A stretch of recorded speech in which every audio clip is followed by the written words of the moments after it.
All right, we're here for session 2 of Curse of Strahd with the Iron Serpents.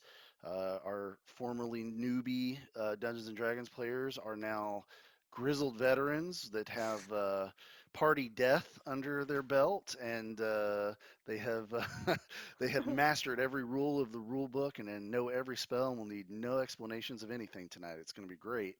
But not really. We're still learning, and I'm still learning. And it's okay to stop and ask questions or to look at a spell and make sure we know how it works, right? So we're playing Curse of Strahd, session 2. This is named it Barovia After Dark. That'll be the name of tonight's session.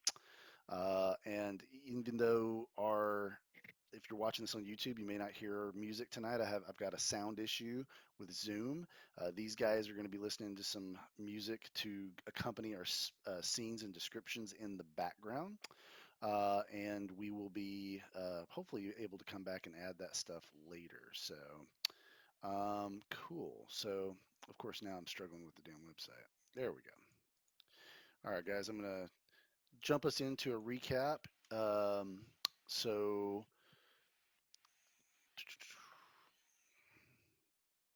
one second, guys. You would think I would have this figured out. I'm trying right now to get another playlist linked up to our little share box. So when we last left, I just passed out like generously every kind of bardic inspiration I had. I think I had 3, Yeah. and it was 10 minutes. So has 10 minutes passed, or are we still kind of in the moment? They still have they still have the inspiration. So you're good. Okay. All right. So incoming. Remember, you have that inspiration. And it's kind of convenient you got three teammates here because you can just hand it out to all 3, right? Yeah, I did. I already did. Okay. Spread Cool. that love. All right, so let's do the recap here, and then we'll dive right into you know what.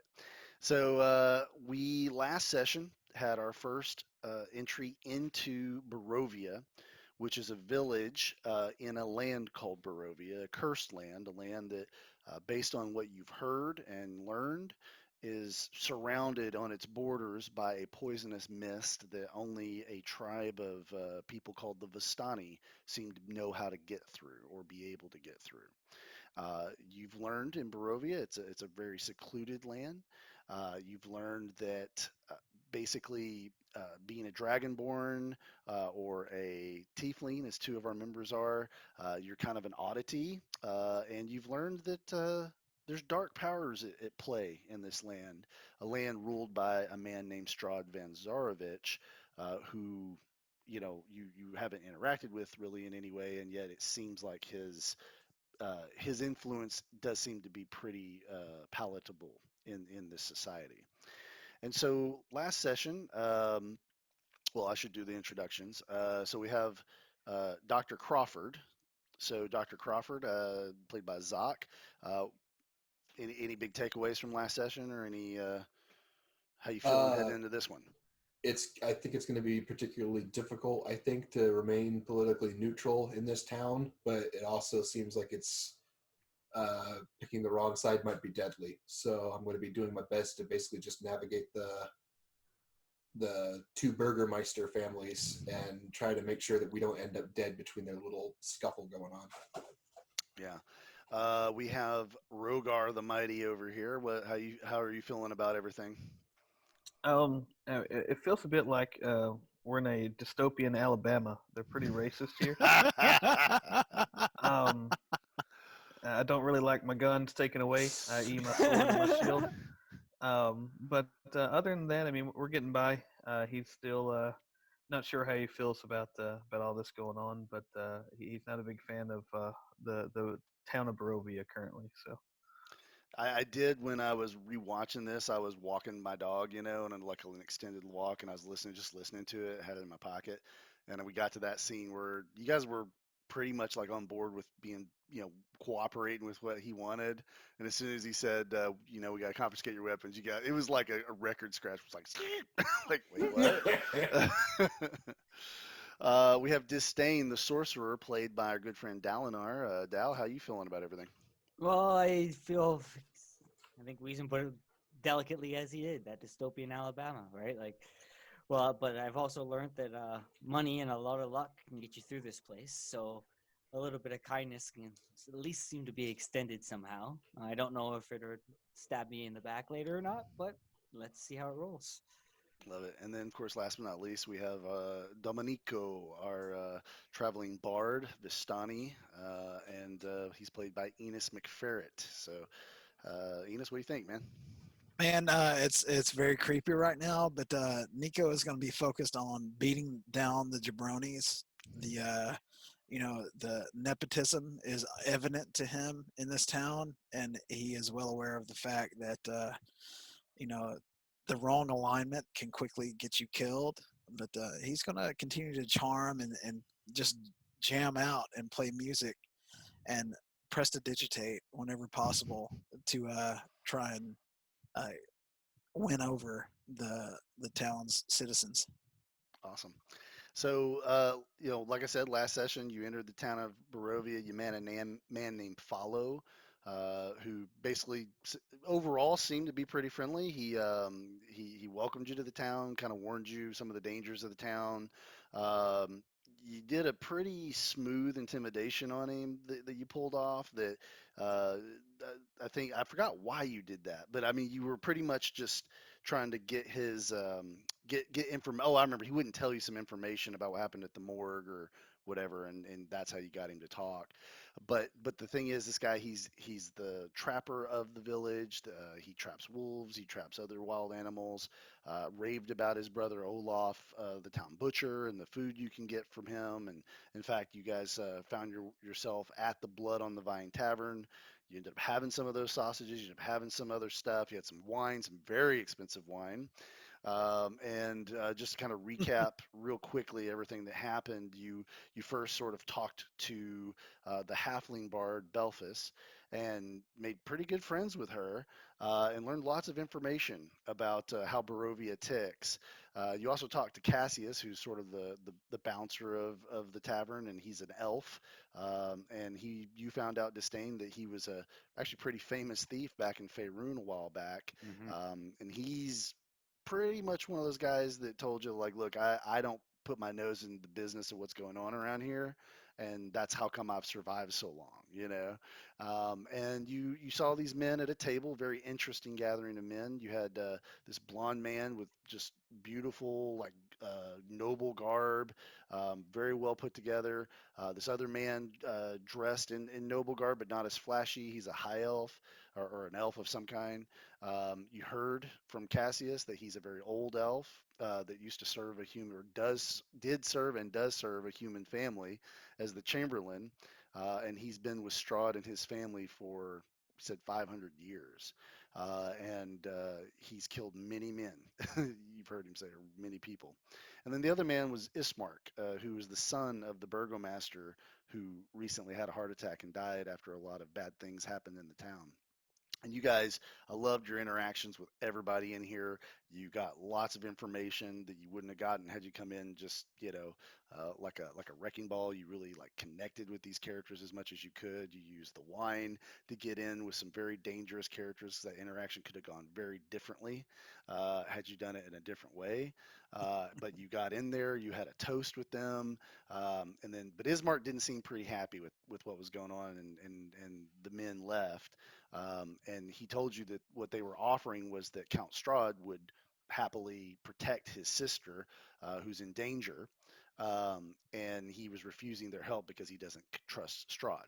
And so he took you guys to his house, where their house had been attacked by the undead and wolves for the past several nights. And you found out after defeating those zombies and the wolves that indeed their house had been heavily damaged. They had barricaded doors.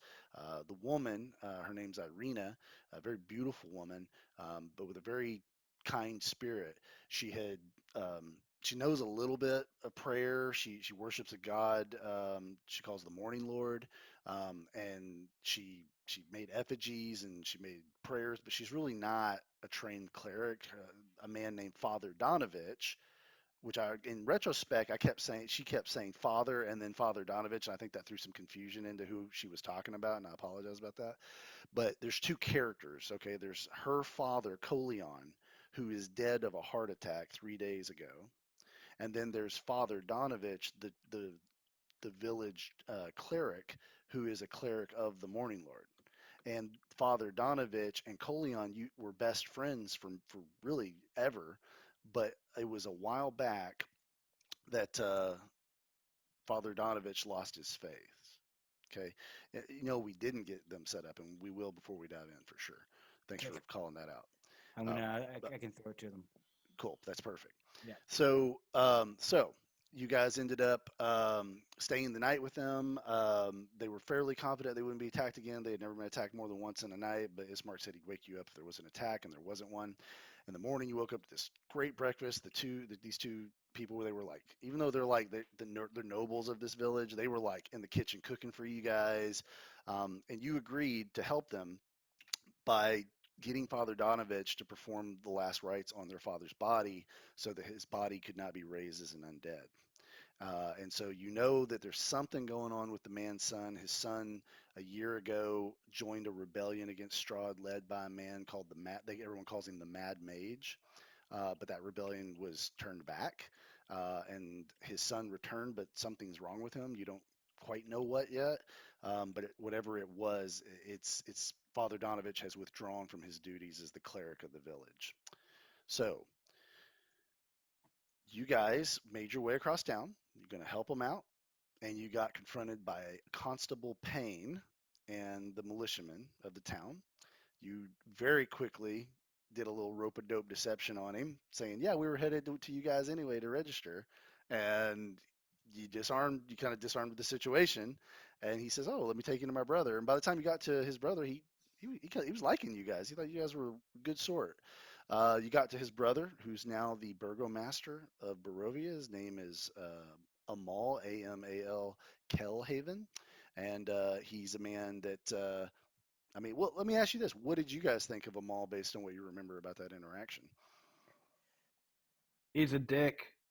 I would describe him as the kind of person who uses the law to get specifically his way and isn't afraid to use it to punish folks who cross him in basically any way that he sees fit. So Yeah, he was put into power by Count Strahd. He is seems to be a man that is, like you guys said, he's going to get his way, and he doesn't brook a whole lot of discussion on that subject. But you guys did a great job with how you navigated it. You ended up getting out of having to give your weapons over by basically becoming a volunteer militiaman for the town, and you've been sent to the morgue to deal with whatever's in there that killed the workers of the morgue. Do you remember like who was in the morgue or why the morgue was filled up? a wedding got attacked. It appears that the bride who died has turned into some sort of spooky nasty. So Spooky nasty indeed. And so you guys made your way into the morgue, and where we ended last session was this apparition sort of coming towards you guys in the incinerator room. And so we're going to pick up right there. I am going to pause the recording for a second so we can get our other two players set up on our dice roll system, and then we're going to be ready to jump into this. So let's stop the recording, pause. All right, so I think we got to set up for the dice, so we're going to get our session going here. So when you guys walked down that stairway, Mhm. you saw this creature come out of she's in the incinerator room, but she's making her way towards you. And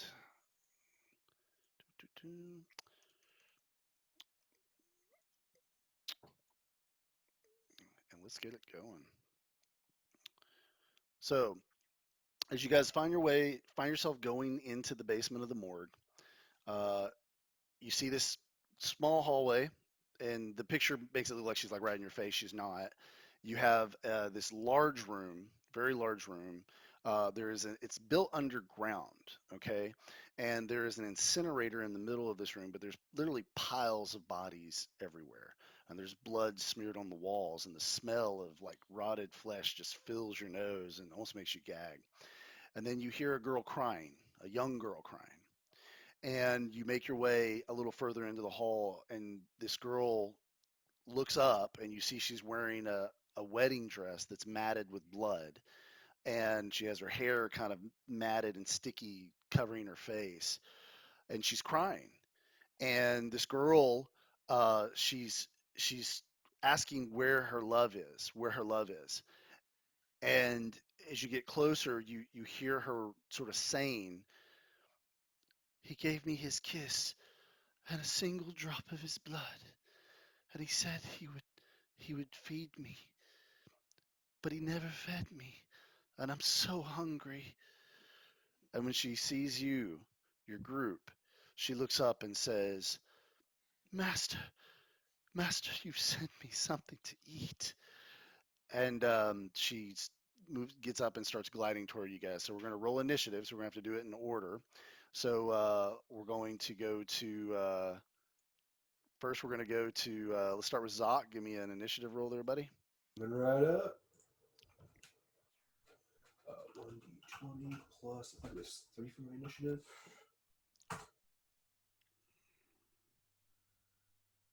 Not too hot. 6, but whatever. All right, so we got a 6 for Dr. Crawford. There you go. All right, go ahead and give me one there, Dalinar, for disdain. All right.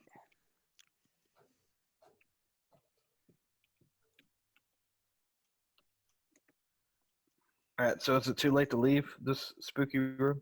Yeah, just get out. Listen, hey, me Seven and as well. You rolled a D6, buddy. I need Oops, I'm initiative. an That's a idiot. 20. I'm an idiot. Oh, and I backed out. So I can just do D20. I don't have to do one D20, right? Yeah, yeah.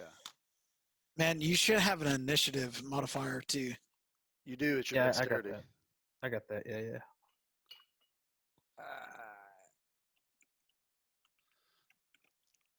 There we go.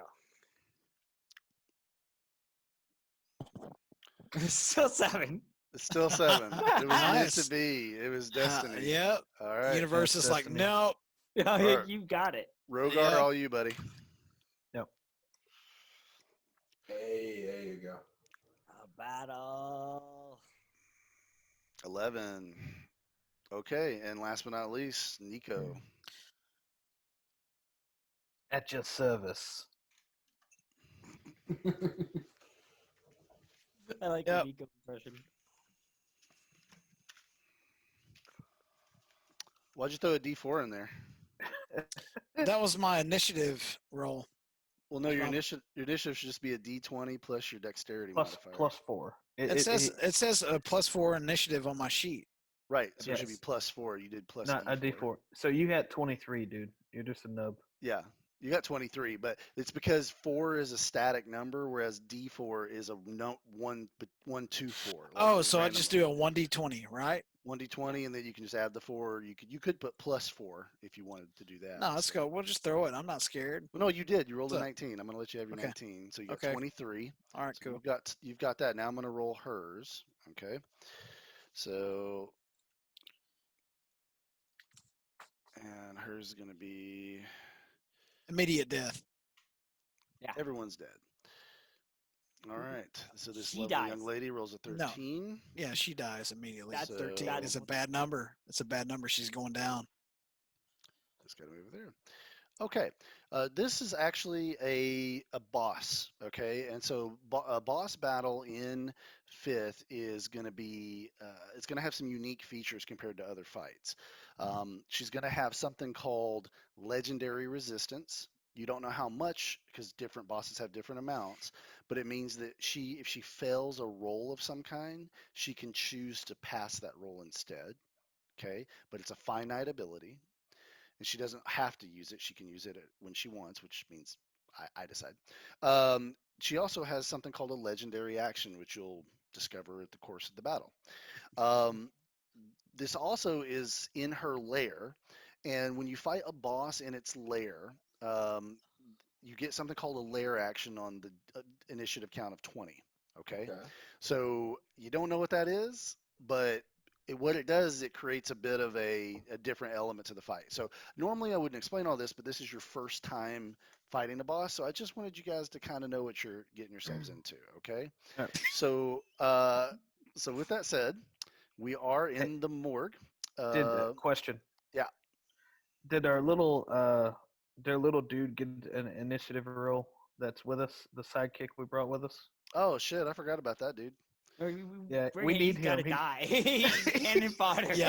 Yeah, I brought him in as cannon fodder for a purpose. Like, Oh yeah, I remember him now. I have him on the sheet.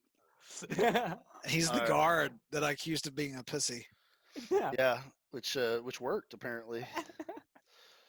Okay.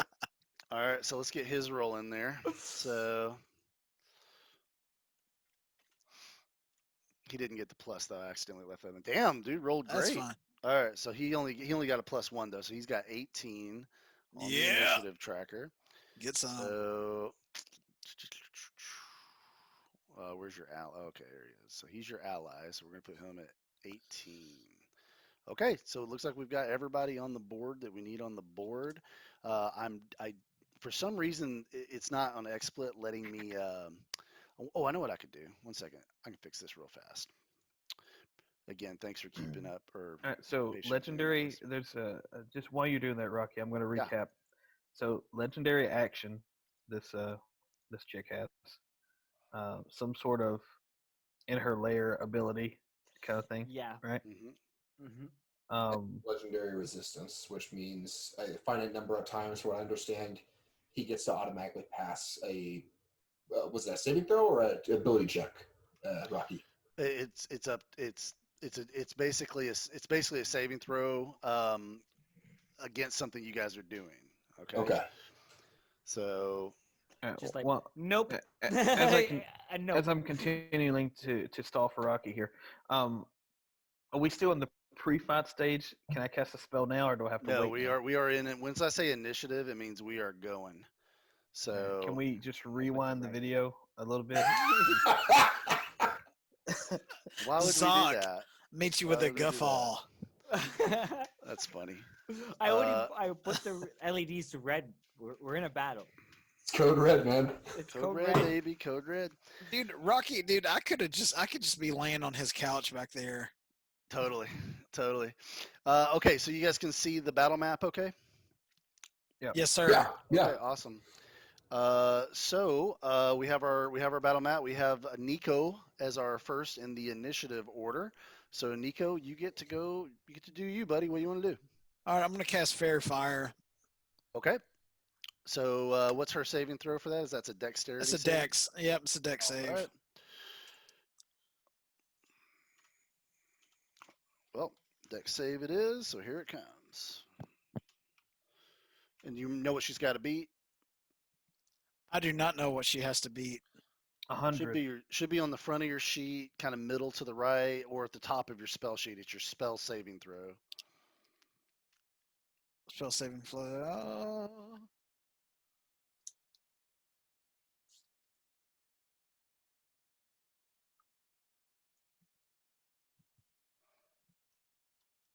Yeah, no, nothing. Okay, don't see it. so let me see here. So I'm gonna real quickly. I'm going to share the PDF with you just so I can show you where it is. So on your see this on the screen, bro. So Yep. on your character sheet, see where it says ability save DC. Got it. Okay, 13. Got So it. it's 13. Yeah, Got it. and it's Sorry. also no, it's fine. And it's also if you go to your spell page, Yep. it is right at the top as well. God damn it. So right there in the top right corner, saving throw Language. DC. Got it. Cool. Awesome. Attack modifier +5. Yep. Okay, I see all that. Okay, so she had to beat a 13, Okay. and she actually rolled really good. She rolled Yeah, a, she's balling. she's balling over there. She's balling. So Sucks. so she's good. Cool. Let me get back to this. All Don't right. need her disappearing on us, but it looks like she may be able to do that. Yeah. So it's doing that damn thing where it cuts out. I'm having all kinds of tech issues, guys. I apologize. I keep getting booted into other people's freaking rooms in the dice roller. Like this is the second time now I've ended up with like I strange see names that. in there. Yeah. I see that Zoc has left the room. Okay, so I think we're solid now.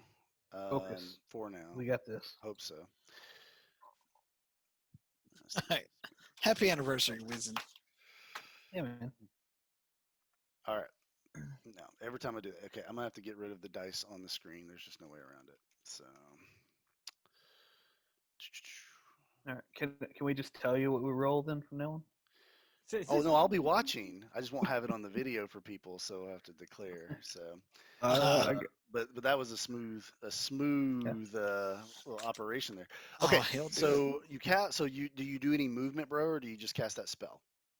No, I cast that spell. I stay where I am because I'm still a good bit away from her. Okay. Next in the order is the lair action.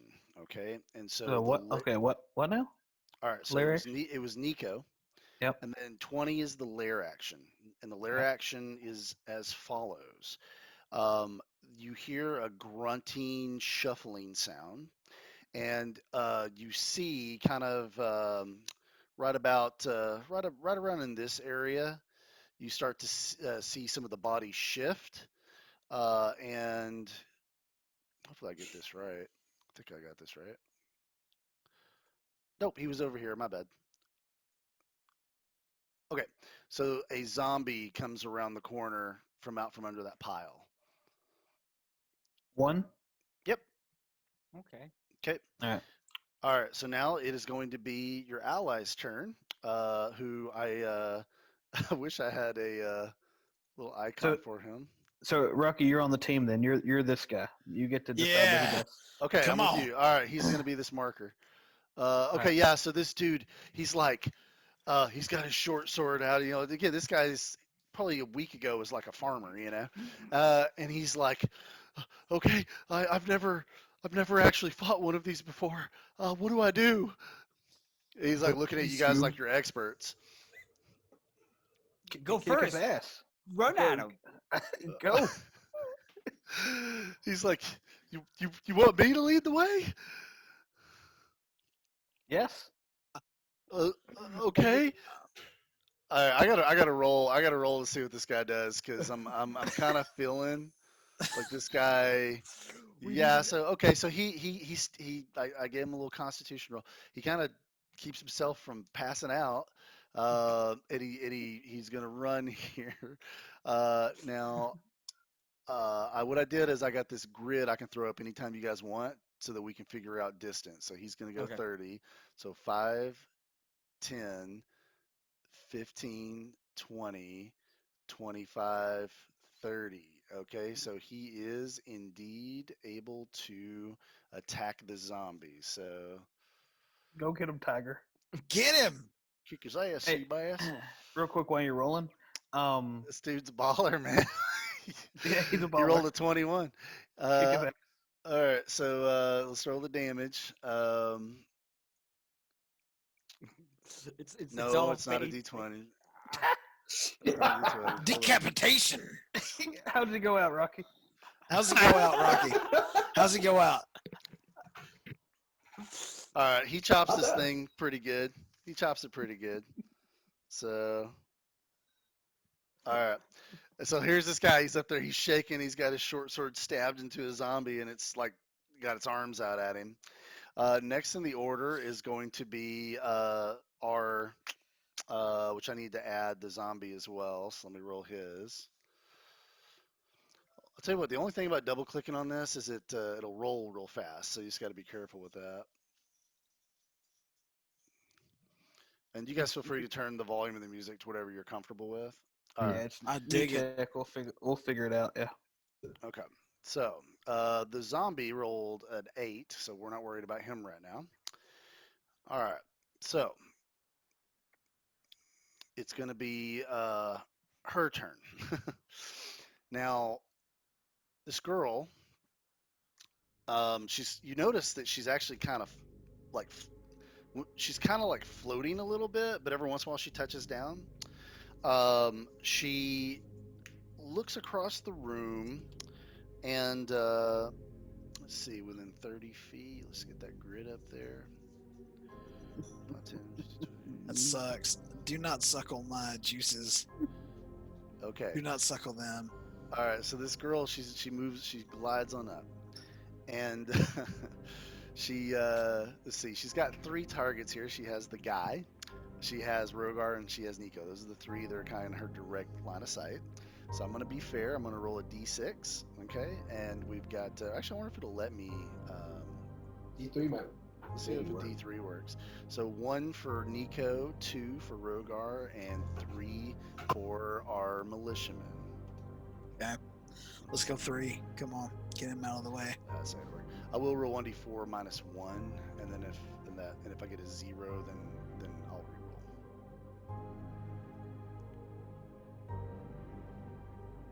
Okay, looks like she's gonna go for Nico. Sounds so good. so Nico, this girl looks up at you and she says, "You wouldn't hurt me, would you?"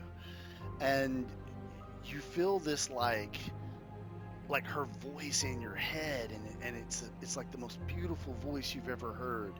And you start to see her not as this undead creature that's covered in blood and has been the victim of this horrific tragedy, but you see her as this beautiful woman that you need to love and protect. And so I need you to give me a DC 13 charisma saving throw.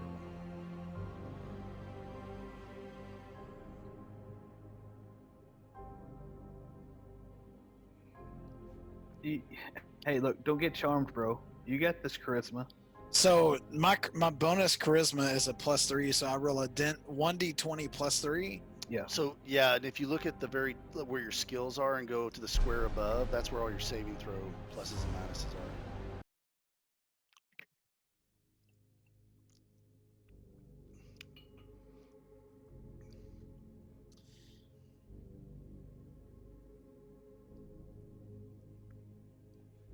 Yeah, it's a 13. Okay. So you did it? All right. All right, well, hold on. I don't see you in the chat though. Yeah, he did it. He rolled a 70. So I only roll a 1d20, right? Yep, 1d20, and then you get to add your modifier, which in your case looks like it is a +3. no, it's a +5, buddy. So when you look at that character sheet, what I want you to do, it's right here. yeah. See right here, Enos, where where right underneath your name on the front page says saving throws, Yeah, and it's that square. You got charisma it's a +5. Okay, cool. Very nice. So how do I add it on this screen? Do So I you just do- throw it and then add +5 later? You could do that, or you Okay, could do D20 +5. So Yeah, same way we typed it in Discord, Oh, except okay. for without so the you don't have to do the slash /R. R. Yeah.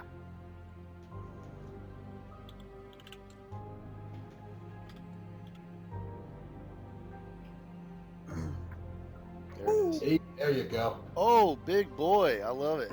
Okay, so just as you start to look at your party, and you're going, these people want to hurt my love? No, I won't stand for that. All of a sudden, you sort of shake your head. You're like, no, these are my friends. What? This is a horrible undead creature. It's gonna kill me. Like you come back to your senses completely, and she fails her attempt to charm you. All right. So next in the order, we're going to have after her, we're going to have Rogar. So Rogar. Bardic inspiration applies here. Rogar, come on. Yep. So what I'm going to do is Rogar is going to cast Bless on Enos, Stock, and Disdain there. Okay. And what So- that gives you guys is a D4 on any attack or saving. E4.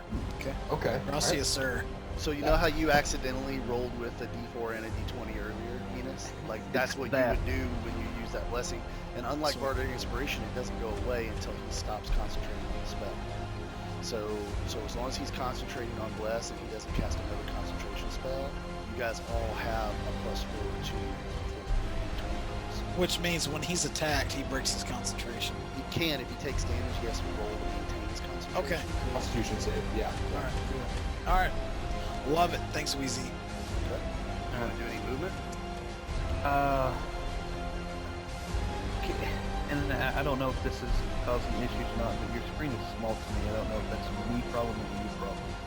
Small as in. There's 5 of us here. Like it's windowed kind of. Oh, I gotcha. I wonder how we could fix that. That's probably a you problem, right, Wheezy?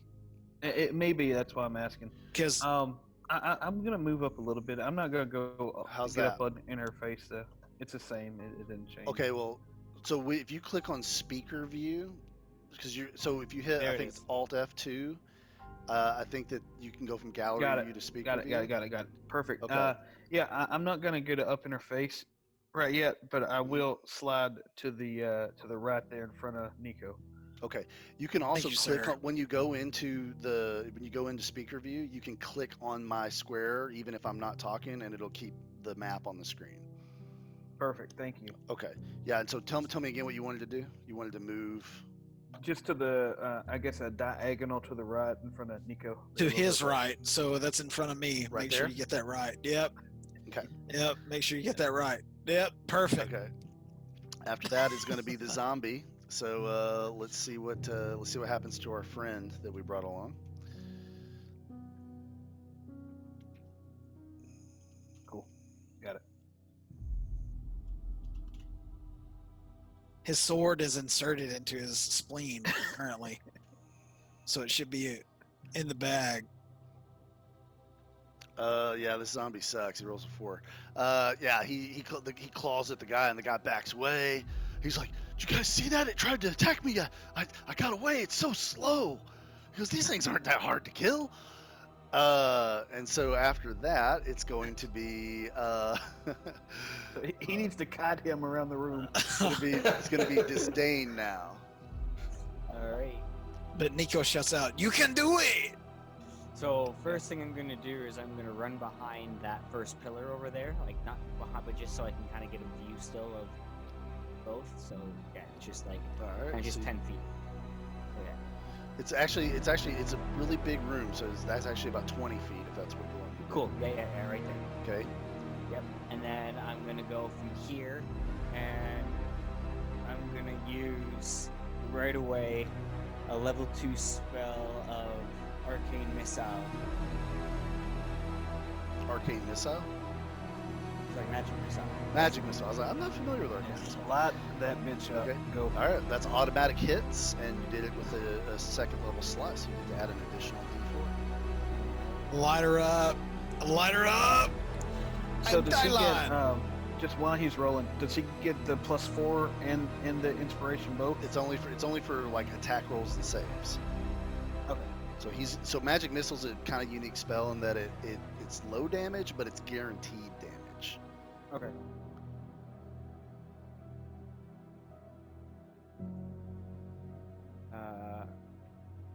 So I just want to clarify. This is. So it's 3 plus. I'm trying to see exactly what I'm doing. So you want to know how much damage to roll for? Yeah. It's, Okay, so it's 3d4 if you do first level, but you added a spell slot, so you're gonna roll 4d4 plus 4. plus 4. Yep. Okay. Because each dart's +1 to its damage. Okay. So 4d4 plus 4 is how much you roll for damage. 4d4 plus 4, and then is that including the bless? So bless and bardic inspiration only apply to your d20 rolls to Okay. determine hit, saving throws, that kind of thing. So then I do have that spell necrotic damage, so it's another. Oh yeah, so then it would 1d4. be 5d4 plus 4. 5. Damn, dude. Whoa. Don't. Ow. Oh. 22 damage. How does she go out? So, How does she go out? so you guys watch as Disdain holds up that shadowy orb that you got from Death House, and he casts magic missile through it. And these 4 missiles come out. And they're made of force damage, so they kind of got this sort of purpley eldritch energy. But then because of the necrotic damage, there's like this greenish electricity that runs through them as well. And it slams into this girl, just and she staggers back like she has blood and chunks of flesh coming off of her dress. Hell yeah. On the shit. That's and right. And the whole like girl thing just sort of drops for a second, and you just have this like hissing animal, like a cat that's been pushed in a corner that's afraid for its life. And then she does her legendary action, which she can only do as a reaction to someone else's action. And she kind of throws her hands up like this, and blood around her starts forming sort of like a thin looking shield that's sort of like whipping around her. And what that effectively did is it gave her some temporary hit points. So She's going to need him. She's going to need him. Yeah. We're bringing it hot. Right away. Dylon, speed hot. I speed hot fire. I am Dylon. great work. Okay, Awesome. so after Disdain, it's Dr. Crawford. Okay. I'm going to try to do my insightful fighting bonus action on that vampire. So it's going to be my insight versus your deception there. Okay. So 1d20 plus 4. She gets 1d20 plus 3. So I got to beat a That's 21. Okay. Let's see what happens. We have a 17. Not going to cut it. Good, Okay, good so enough. Yep, so you do get sneak attack on her when you attack her. Oh, All right. love it. I am going to move up. I think I might have enough space there to be able to move up. I got 30-foot move speed, so while moving up, I'll draw that +1 dagger on mine. All right, so you want to move up the full movement. Let me get the grid up. Yep, So I where do you want to start- go? I want to move up in range of her so I can start stabbing her with the Damn it, dagger. stop grabbing the damn Nice, dude. green It's thing. like I'm gonna chop her. I'm gonna All right, choppy So we choppy. got 5, 10, 15, 20, 25, 30. You're on her. Right, okay. So then it's going to be a 1d20 plus, and was it +6 for the dagger? Let me double check this. Yes, dagger +1 is +6 to hit. So we're looking for a 15 armor class to beat. All right, I got 21 there. It So is that's a hit. So then I'm going to be rolling my 1d4 plus 4 plus 2d6. Okay.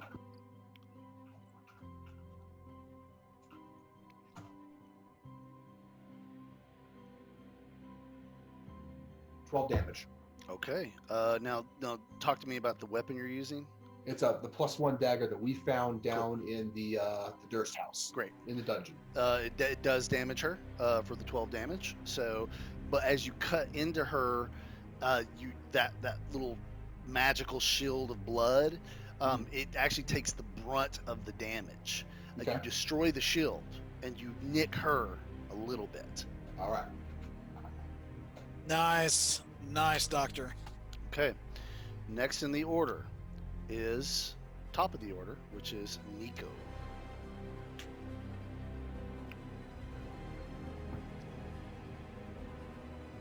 Oh, so Shit, I forgot okay. to bless. No. Whatever. So can I move and also attack? Yes.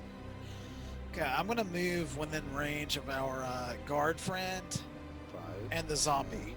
15, 20. I'd say right about there is 25 feet. Okay. Okay. And I'm totes casting the thunder wave here. All right.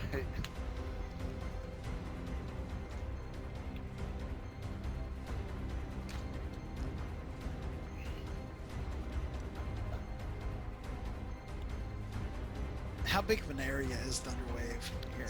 It's 20 feet. So I think I'm ready for this question too. So I would say that if you cast it to where you are, Yeah.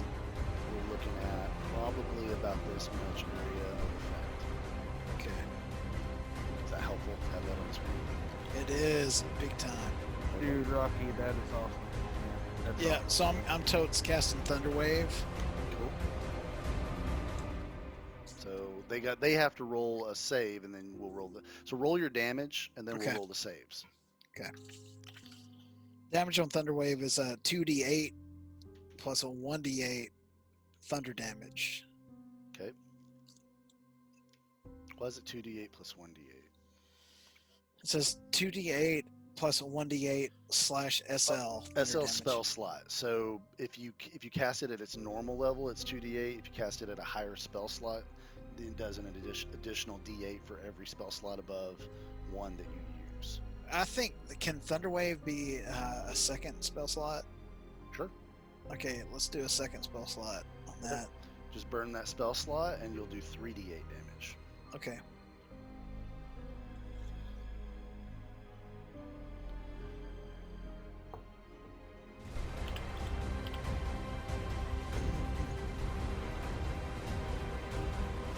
Chunky damage. Now let's see how the saves go. So remember, keep 15 in mind. We got 15 damage. Okay. So let's start with our friend's constitution. Okay.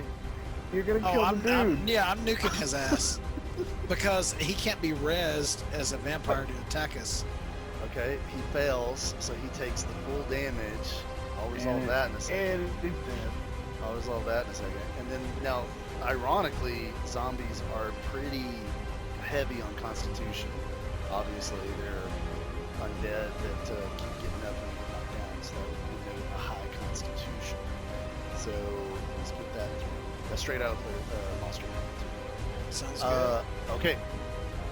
He passes, so he's going to take half. We always round up in D&D, so that means out of, we said how much damage you do. We did 13. 15. Okay, so then he would do 8. The zombie would take 8, and our friend is dead. By far, he is dead. Sounds so, good. all right, so I'll narrate this one. So you throw that thunder wave out, and our buddy is like, I think he turns to you for a second, thinking you're there to help him fight the zombie. And then that thunder wave hits him, and you just hear bones crack. His head goes back. You see a bone come out of his neck, and he just falls to the ground. The zombie gets thrown back against that pillar, and the sound waves are like hitting it, knocking chunks of flesh off, and it's practically a skeleton by the time the sound waves done knocking the flesh off its bone. It's barely staggering at you, but it is still staggering at you. But you've knocked this thing down considerably. Okay, after Nico, it is the lair action, and what happens now is that you hear more grunting, and from the little piles of body around the room, you see 2 more zombies crawling out. Okay. Make these a little bigger so you guys can see them. Okay. All right. It's now your ally's turn. Well, he's dead. No ally. So now it is her turn. All right. So this girl looks at you, Dr. Crawford, with just these bloodshot eyes, and she looks beyond you at Disdain, who did by far the most amount of damage to her so far. Good luck, buddy. So I would find the pillar for a reason. I'm glad you did, because like right now she has somebody she does want to kill who's within arm's reach, and that's Dr. Crawford. So she's not going to go through the trouble of bolting past him though to get to you. So Dr. Crawford, you have an armor class of 14, and she gets a +5 to her 2 attacks. So I will roll 2d20 and I'm going to add a 5 just after the fact in my head. I'll say it out loud so we know what our rolls are. So that means she rolled a 22 and a 7. So the 22 will be a hit.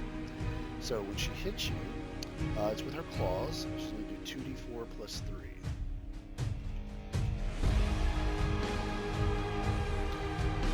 So you dodge underneath the first claw attack. The second one, though, is going to hit you for 8 damage.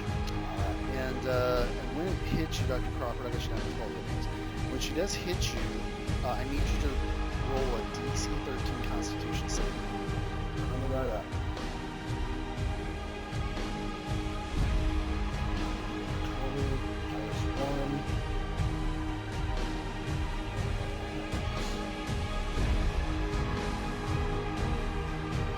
Oh, plus one.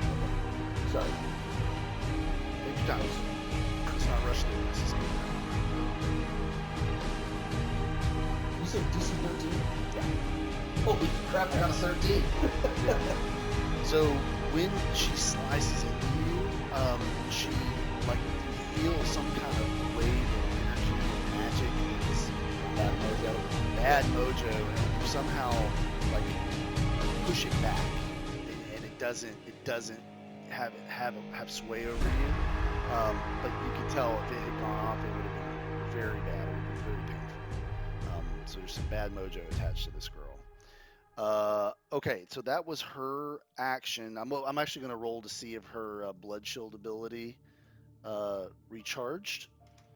On a 1 or 2 on a D6, it recharges. Nope, she doesn't have her blood shield ability. But you said on a 1 or 2? Yeah. Okay, that's... Yeah. So some abilities for bosses are recharge abilities, like a dragon's breath is a recharge. So they can use it, and then they have to roll a 1 or 2 on a D6 in order for it to be ready to use again. So it provides a little randomness to their ability to use powerful abilities. Okay. So after that, we're gonna have Rogar. It's all you, buddy. Yeah, buddy. All right. So let's see. Crawford's in front of me, right? Yeah. All right. Could probably move She out has- of the space to my south and still hit her. She has no shield, right? Right. So let's go down, and let's attack this heifer. Okay. So I want to go like directly left. No, like on the other side. So that's not a lot of space to squeeze your big dragonborn body through. So Okay. I'll let you do it, but you got to give me a dexterity roll. Otherwise, you're gonna knock Dr. Crawford into the girl. Okay, well just go the other way then. I'll be Okay. right in the middle. That's fine. Okay. So you are on her now. What are you gonna do? I'm gonna attack. All right. Try to beat a 15 armor class. Is Bardic Inspiration still a thing? Yeah, Okay. it's still on. All right. So I can do what with that? Bardic Inspiration gives you a D6. So you need D20 roll. Yep. Hope I did this right. Yep. Let me see. D20 plus D6. D20 plus 6. Yeah, plus 6. Right? Yep. Yeah. And then you have the plus 6 as your modifier. So, Correct. Yeah. Okay. So yeah, so you rolled a 17 naturally. I'm gonna let you hold your Bardic Inspiration. So you wait until you fail to use the Bardic Inspiration to turn. Oh, it into it's just a success. one time. Okay, I'm sorry. It's just a one time. use, Yeah. Yeah. So it's not like Okay. every. It's not not like like every Bless. time. Okay. Yeah. I got you. So it does get consumed? It does, but where it's better than Bless is that as you level up, it becomes a higher dice. Okay. So it becomes a D8, a D10, and eventually a D12. All right, let's let Nico live. Nobody's looting Nico tonight. Let's get it. All right. No So, promises. Okay.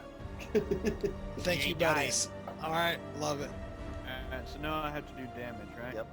Yes. Don't forget to add your bless damage. There's no Bless damage. Bless is I like don't have. Bless. I don't only- have bless. Just- He doesn't Save. have it, but it's for D20 rolls. Bless That's right. and Bardic Inspiration are for D20 rolls, not damage. Oh, okay. I thought it was adding the damage. My Alright, bad. and let me see here. 1 through 6. Okay. Oh, and I'm also smiting this bitch. Oh shit! So you'll burn a spell slot and give her some Oh. action. Yeah, I'm That gonna ace do. No shield, man. You got to take advantage. Yeah, so I'm gonna do the psychic damage one, which is Okay. a D6. Oh yeah. Okay. Great Now, choice. I'm gonna make sure you want to do that because that's a concentration spell. So if you do it, then you're going to drop the bless spell. Okay, so okay, well then If you no. don't want to drop bless, use the class ability. Just regular old divine smite. Yeah, that's what I'll do then. Okay. I didn't know that was a. Thanks, Alright. Doctor. So. All right, I have to. Let's see.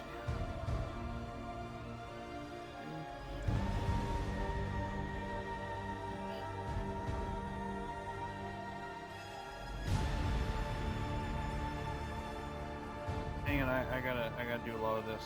Yeah, do your Plus- thing.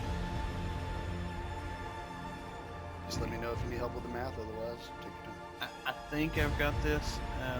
I've got a D6 plus 6 plus 2D8 because I'm gonna divine smite. Where's the D6 come from? Weapon damage. Weapon damage. It says Are plus you using plus a 6. longsword or what are you using? The magic sword. That's a The D8. windmill. Yeah, That's a the longsword. windmill That's a sword. D8.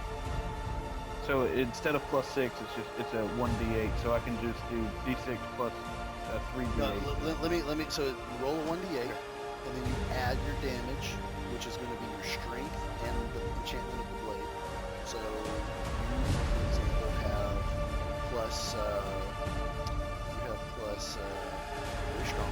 Plus 3. Okay. And then Blade's a plus 1, right? what's that? Blade is a plus 1, right? Blade's a plus Yeah. 1, so that's 4. And then you have the fighting ability. You use it as a it's plus 2. Yeah. It's plus 6 on the damage. Okay, so d8 plus 6 Is your and then- base. and then divine smite is 2d8. Correct. But she's undead, so you're going to add one more Because you're a paladin. 3d8. Yeah. D8. Total of 48 plus 6. You stand against unholiness. Let it pour out. Light her up, dude. Light her up. Come on, Rogar. Let it Yeah. flow forth. Don't roll ones. Yeah. Whoa! Oh! Dude. 32! How does she go out, Rogar? How does she go out, Rogar? Not quite. Not Ah, quite. You smash into this girl with holy fury, my friend. Radiant energies coming off that sword. It slices right into her, a huge wound.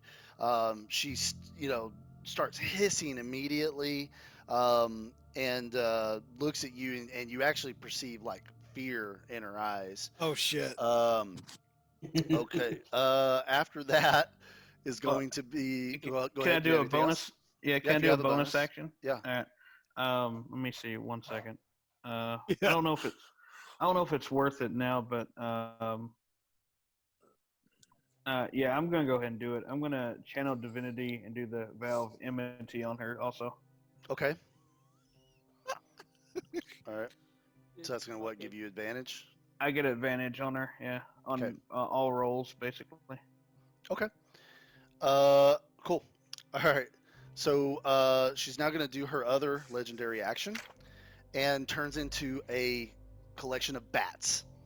And you guys watch as this girl just sort of like dissolves into this group of bats, and when she reforms, she's kind of back over here.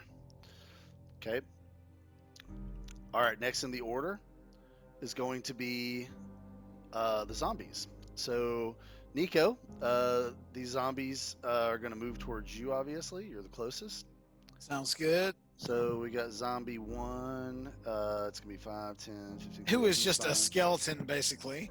Yeah, he's a skeleton, Yeah. and then he's already on you. Zombie 2, he is got 25 feet, so he gets up there, and then this one's right like 10 feet. So you got 3 of these bad boys clawing at you, and so we're gonna do 3 rolls.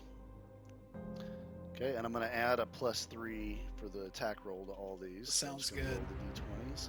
That's all. Do And, what you got to your do. armor boss. class, my friend, is a 15, so we got to beat a 15 here. Sounds good. Good luck with doing that So it because looks that's like, hefty. looks like 2 of the 3 were able to land an attack. Okay.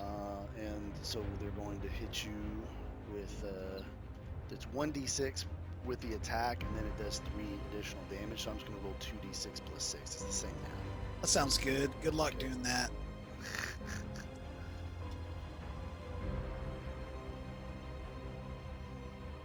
Oh my god, you lucky bastard. They both rolled ones, so you Ah. literally took the minimal amount of damage. Can I do something else? Well, hold on. Let me finish doing what I'm doing. Okay, so, shit. So these guys, unless you have a reaction, which you could interrupt me with. So these guys, was it a reaction you wanted to do? I wanted to turn invisible. That's not a reaction spell. Okay, cool. The casting speed has to say reaction Sounds because that means you Casting can do it. speed. That means you can do it as it'll say R, B, or A. I think in that. Got it. Cool. shit. All right, thanks, buddy. Keep Yeah. going. So the one that's a skeleton, he like claws at you and you're like, haha, you kind of dodge it. And then you didn't really pay attention to these other two that got up on you from behind, and so both of them clawed at you at your back, and you're like, but you did pull away enough that they didn't really get full purchase on you. Okay. Okay, so after that, it's going to be. Good, because I'm ready for this. Alright. So I Come on, step Disdain. around the corner. I just step over, like, what, that 20 feet to get around that place? You want to go around the whole pillar, or you just want to I- step I- over here? I Or? want to get within a 15-foot home radius of these zombies. Okay, I can put you here for about 20 feet. Alright.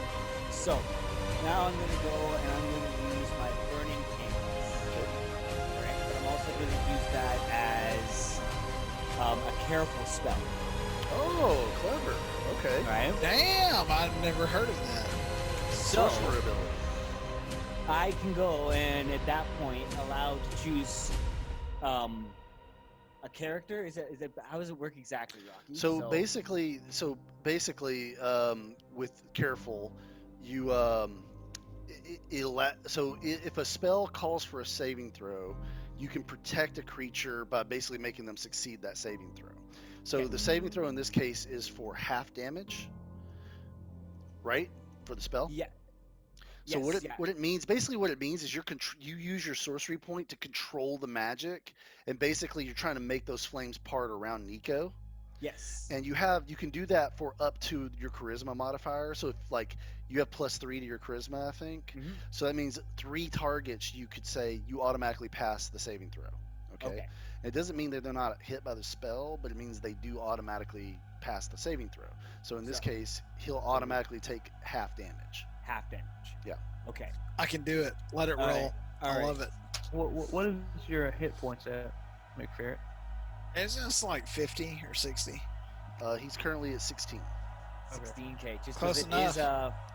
it is a 4d6, but it will be half damage. So. Yeah, let's go. Run You're it, dude. good? We gotta, You're good? yeah, clear it Okay. up. I just want to yell out to my party. He looks like he's doing something crazy. Be ready to heal me. I'm not gonna use my spell modifier like my. This book man, he has crazy in his eyes. Heal me in advance. Thank you. In advance, free hero. In advance. Heal Okay. me. 15. So you Feel will the take pain. so. All right. So let's take care of Nico first. So Nico, you do take 8 damage after that save. That So sucks. you're at 8 hit points. We're going to have them take 15 if they don't pass their saving throw, which they got to Just a beat. wisdom. Right, and what do they got? No, it should be a dex. Oh no, it is Dex. Yeah. Yeah. Dex save, Okay, so I'm just and- gonna roll 2d20. So and then And my saving throw is 13. so you got to beat a 13. And they get to add. They take -2. So they both fell. So they both take they all three actually got one more to roll. Well, it doesn't matter. The skeleton one, he's got like 1 hit point. So Yeah, sweet. all right. The other two though, what does that do to them? Okay, well it all does the same thing to all 3 of them. So all 3 of them just catch on fire, stagger, fall to the ground. Now I'm gonna roll to see if I'm gonna roll 3d20. I'm gonna add 3 to each roll, and if I roll a 15, we get back on. So 1 does and 2 don't. So the skeleton one, he does not get up, and then this guy here, he does not get up. But the one closest to you, this thing, he actually staggers back up, and he's charred, and he's bone, his jaws incinerated off, tongue wagging out, but he does get back up. Okay. All right.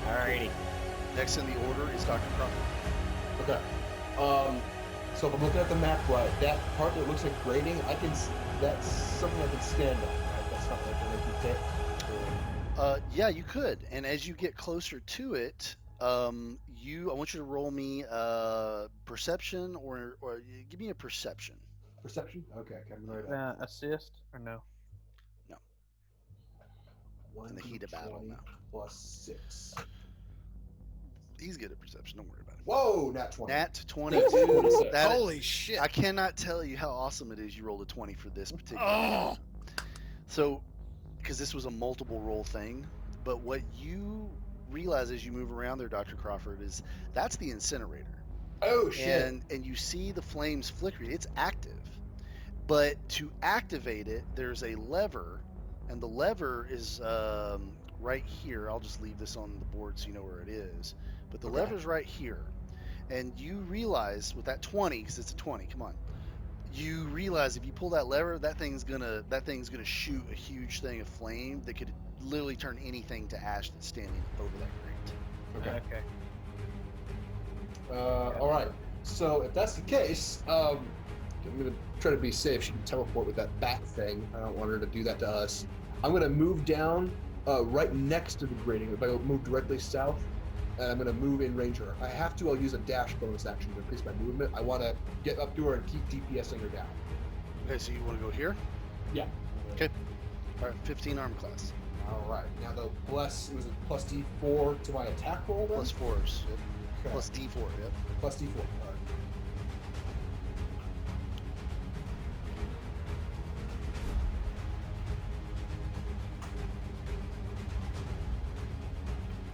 $29 to hit. All right. That's a hit. And then I'm going to be rolling my damage then. So that's 1D. Sure. This D4 plus 4 plus 2D6.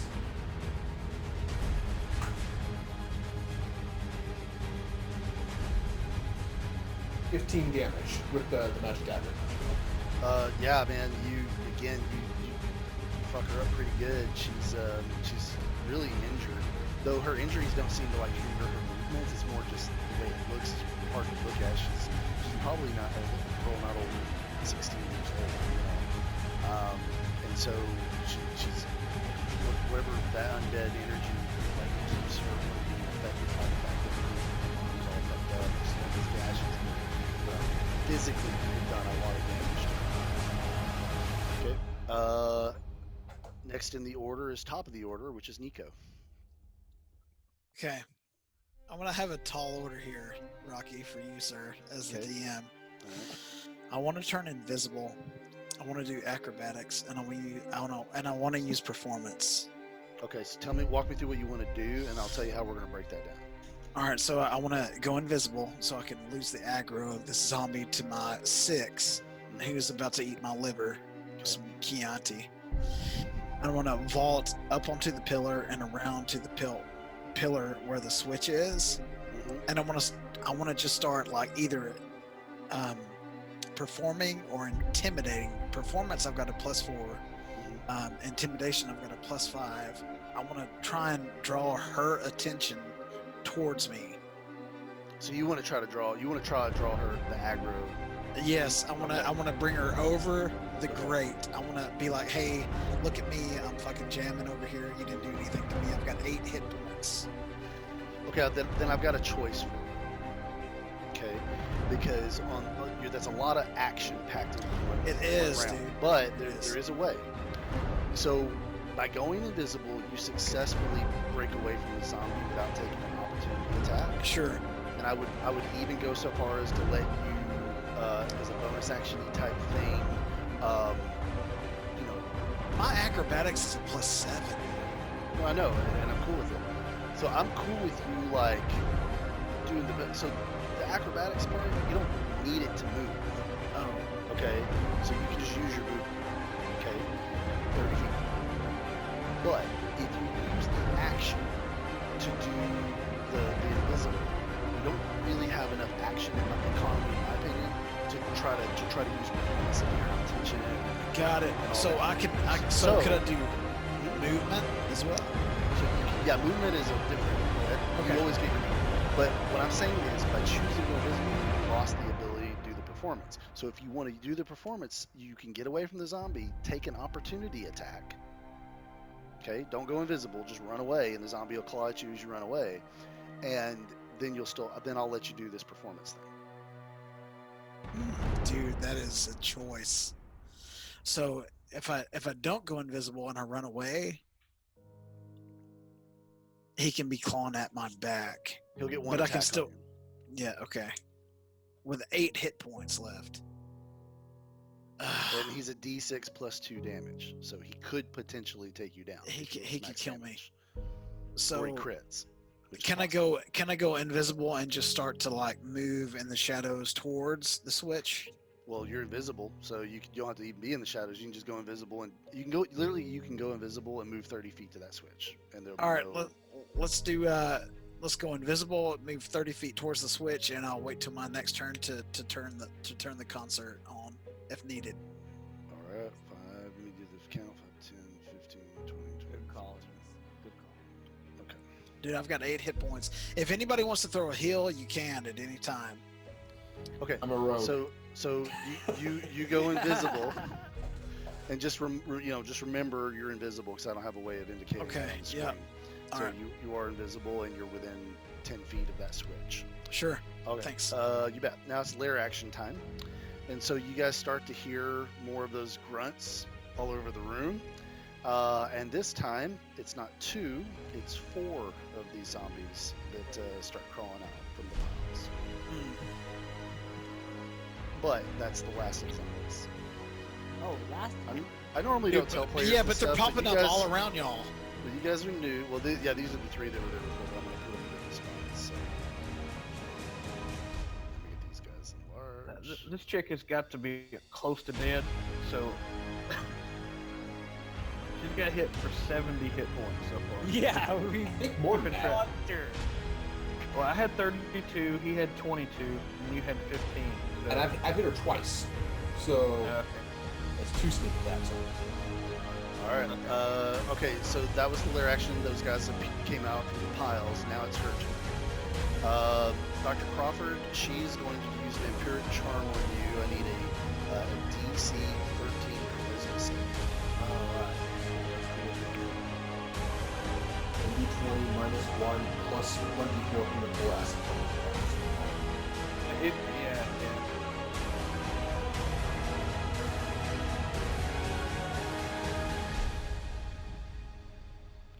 Not my day. All right. 8. Oh, I thought that was a nat 1 for a second. That would have been really bad. So she basically you hear the same thing that happened to Nico. You hear in your head this little girl. She's like, "Why are you trying to hurt me? All I wanted to do was be married." And this girl, she kind of like when she's in your head, Dr. Crawford. Mhm. You flash back for a moment, and you see her, but you see her as completely human.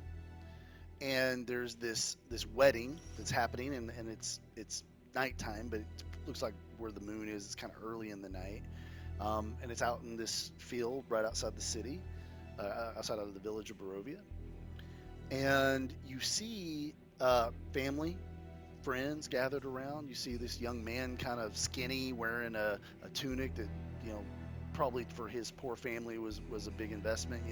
It's got some velvet and some embroidery on it. And there's no cleric or anything, so there's just an old man standing up there, and he's talking about how important it is to find someone to have kids with, and how that's our duty is to keep the generations going, and you realize, because this is almost kind of from her perspective a little bit, that's her grandfather, Okay. and so you're so happy, you feel her love for this man. And how happy she is to finally be married to her childhood sweetheart. And then all of a sudden, someone in the back of the crowd jumps up screaming, and a fountain of blood goes across the area, and people start staggering back, and you start watching as one by one your family members fall to the ground holding their throats, and you realize something is moving fast through this crowd, and you pass out. You're just so overwhelmed by the trauma, you pass out. And then when your eyes open, you see these red,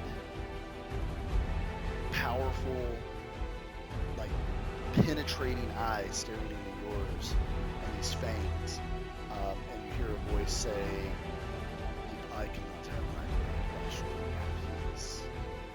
And then you feel that bite on your neck, and when you open your eyes, Dr. Crawford, you are being bitten on the neck. Ow. And so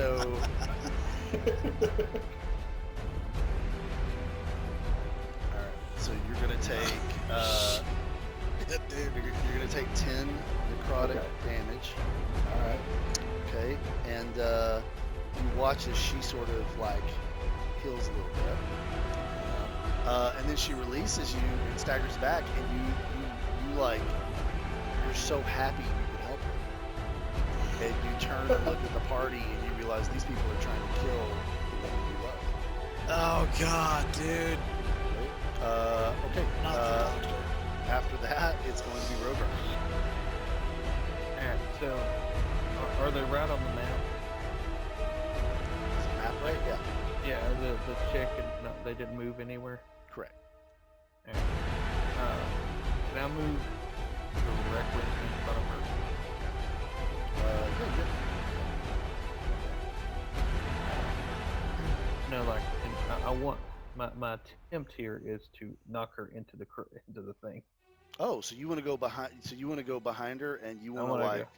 Yeah, I'm gonna smite So- her ass into that thing. Okay. Pimp so, hand is strong. So I think. Do you have Thunderous Smite? I do. What's the knockback on that? 10 Should be feet. 10. That's just enough to get her on top of it. Okay. Well, let's do that. So Okay. you're dropping concentration for Bless then? Yep.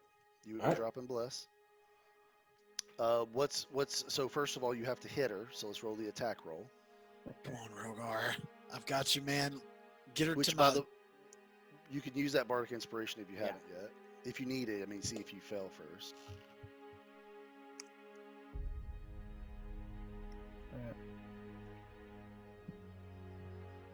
14. So I can add what to it? Bardic Inspiration. 6. Oh, no, you already did. So add your Bardic Inspiration, a D6. D6. Okay.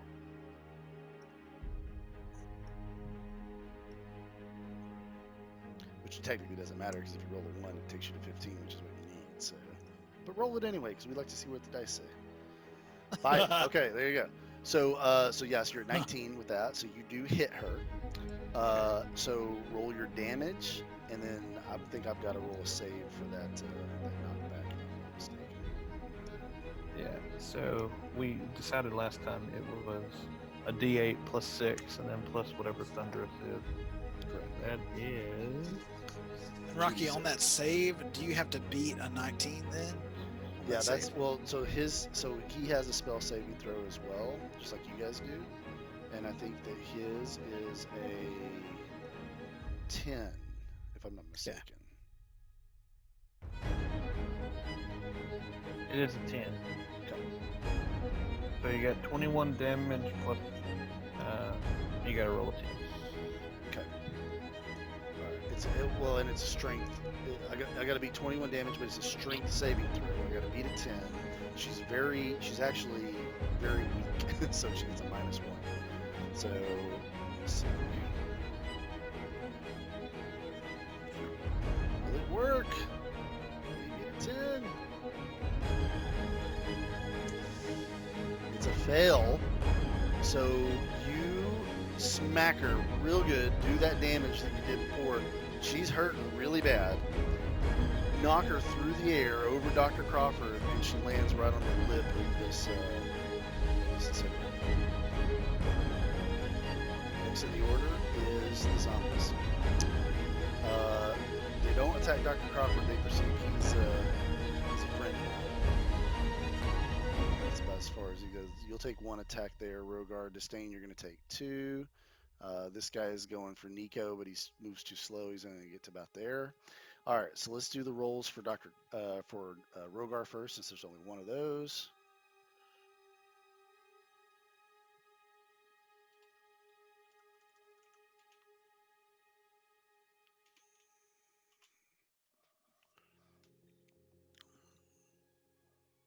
All right. Miss on Rogar. Disdain, let's do your 2.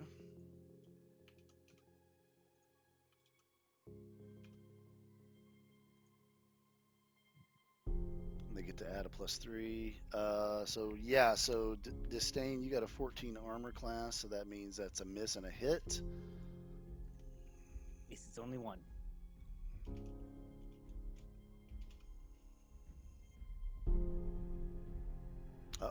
Minimal damage, so that means you're going to take 3 damage.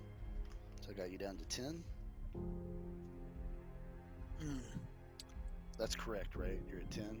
Yes. Yeah. Okay. Then that's it for the zombies. All right, so after those guys, it's going to be Disdain.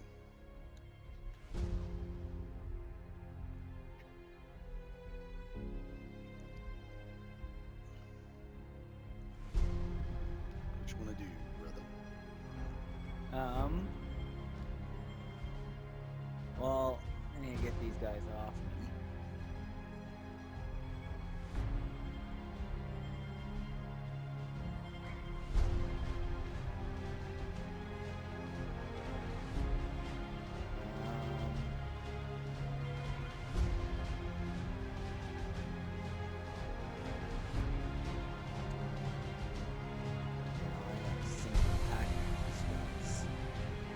So I'll roll do a chill touch on the one that's right by the pillar beside me. Okay. Cool. He's got an 11 on class. Alright.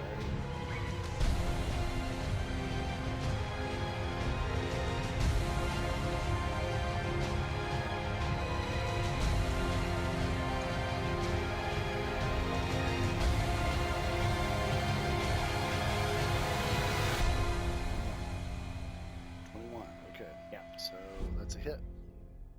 Alright. Excuse me. So I'm gonna use it with my spell book. So that's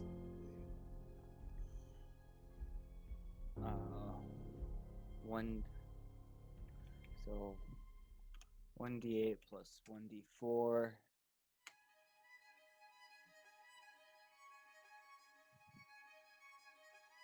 4 damage. 4. Okay. Yeah, hurts him, and that skeletal hand kind of clings to it and is kind of jacking him up a little bit. Okay. After Disdain, I assume you don't want to do movement because you'll take opportunity attacks. No. Okay. Stay still. Just All stay. right, Dr. Crawford, it is your turn. I'll give I you am some. I'll charmed. give you. So normally, I sometimes when you're charmed, I'm going to give you some autonomy. Okay. In this case, I'm not. What you do is very clear. You attack Rogar as if he is your enemy. Yeah. So what would you do to a big old dragonborn if you had to fight it? So I'm charmed. I still have my logical functions though, right? So I can try to do insightful fighting on Rogar. Certainly can. Oh yeah. Okay. So what I'm gonna try to do is I'm gonna roll an insight roll versus your deception, which I would imagine being a paladin is not very good. So It's a 0. It's a 0. As it is 0. So I need to do what now? So you're gonna roll a d20, which is your deception score. That's contended against his perception. 7. Dude, watch it be a nat, dude. Nat 20. Come on, Weasel. Nat 20. So that Put him 17, down. 17 shows up. 17. Nat 20. Weasel, you got it. I did not. So I sized you up pretty well. I think I know how to get a good decent hit on you. So, alright, so roll a d20 plus 6. And thankfully I don't have bless anymore, so you've got that going for you. Dude, he's relishing this way too much. Dude, all right, so no more. you don't have the bless because he used a smite. The Correct. younger Yeah. smite, yeah. No So I more. rolled a 16. What's your armor class, Wheezy? 19. Yeah, that Okay, will do so it. you're lucky. I didn't hit you because if I had, you'd be in trouble. Well, it's one of those. It's kind of one of those things where you're like, it's kind of when they were fighting Thanos, in Infinity Gauntlet, where it's like, yeah, you go to town on him for like a single drop of blood, like he's so tanked out, Mhm. So you're like stab, and hitting him in all these little points that he should be weak at, but that armor is just blocking it Yeah, off. that's right. Okay. Then after that, it's going to be back to top of the order with Nico. Yeah, You know just what like to do. that. Yeah, just like that. Dr. Ernest lost all of his Arcanite transmutes. Just like that. Isn't that awesome? Isn't that crazy how it works, attacking my cousin? Shit. You know I love you, Zach. Anyway, don't worry. all right. So, dude, I'm just kind of feeling the flow. I'm feeling the environment. I'm sizing everybody up, and I'm just gonna draw everybody's aggro, dude. I'm busting out my lute, and I'm playing this most epic song, so much greater than Stairway to Heaven. It's like you could not believe the tones coming from my instrument. I'm drawing everybody to me, but also can I do that and also free up myself to hit that switch when it's the right time? Yeah, so what mechanically what you're talking about is readying an action, which anybody can do. They can forego using their action in order to ready that action. So I could say I attack the first thing that comes into this hall, right? Okay. And so you don't attack your round, but if someone between now and the beginning of your next round walks into that space, you would attack them, right? Okay. It's kind of a way to attack out of order too, so you can get creative with it. The challenge with what you're doing is you're trying to using skills as an action, especially in combat. I love the rule of cool, so I'm going to try to lean towards letting you do it, but I got to be careful that you don't accidentally create overpowered abilities that no class has, right? Sure. So you don't have a mass taunt, like nobody, like you don't have Sure. challenging shout. Okay. So Yeah, I've been a warrior for 15 years. It's gonna Yeah. take a minute to get used to yeah. that. So Be like, hey, over if I- here. And aggro in Dungeons and Dragons is not quite as binary, right? So it's like it's a little more fluid, a little bit more natural, real world, if you will. So what I would let you do, I would let you make a choice, right? Like you can ready an action to pull that lever. You could pull the lever as your action, Yeah. or you could, if you want to do that performance thing, I'll let you use it on her or the zombie that's close to you, and it's gonna be hard because that zombie's like doesn't really music and shit. Like it might just as easily confuse him as it would Sure. draw him. Yeah. First of but- all, that zombie should not even be able to see where the hell I am without doing a save. Well, And it's you no, know you're it. right. You're right. It's invisible, but you start playing music. No, but he started moving towards me while I was invisible. That is correct, and you should have stopped me. That's on you, not me. Okay. So anyway, he went towards disdain, so now he's moving towards disdain. Love it. Disdain needs to die. The DM just did something. The DM just did something players can hardly ever do. It's called retcon.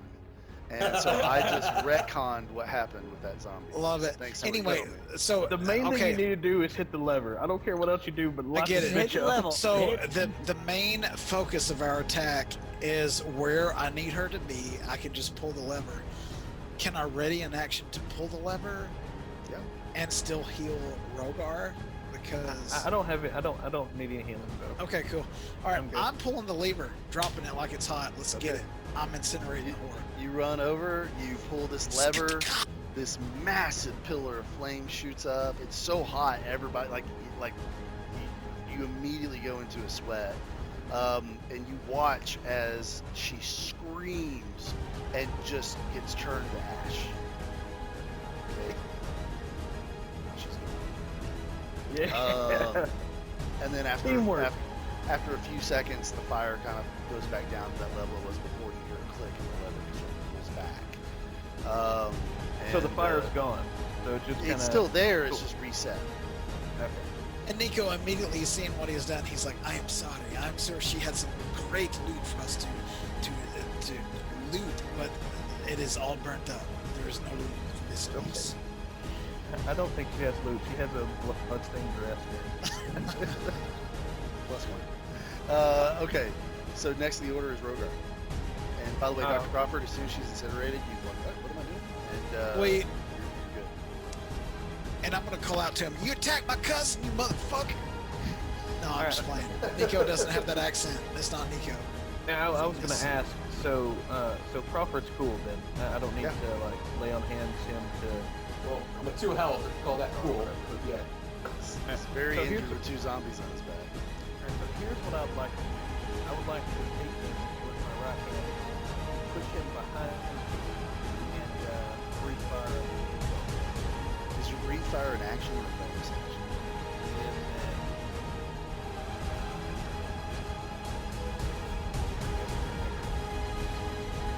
Yeah, so pushing someone is it's normally an action, but I like to do something different for you that you do as a bonus action. So we'll push Dr. Crawford.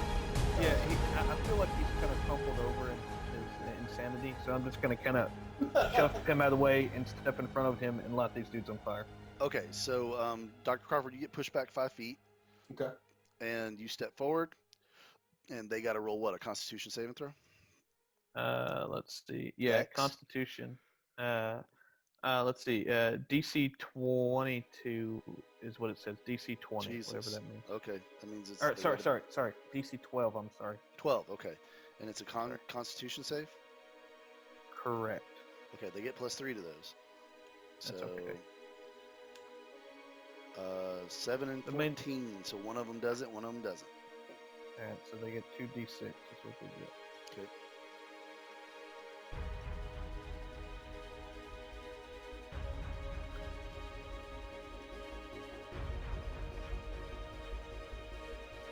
Okay. All right. So does that mean one gets 5 one and gets one 5 gets 2? and one gets 3? We always round up. So, All right. Well, the main thing was to get Crawford behind me. okay.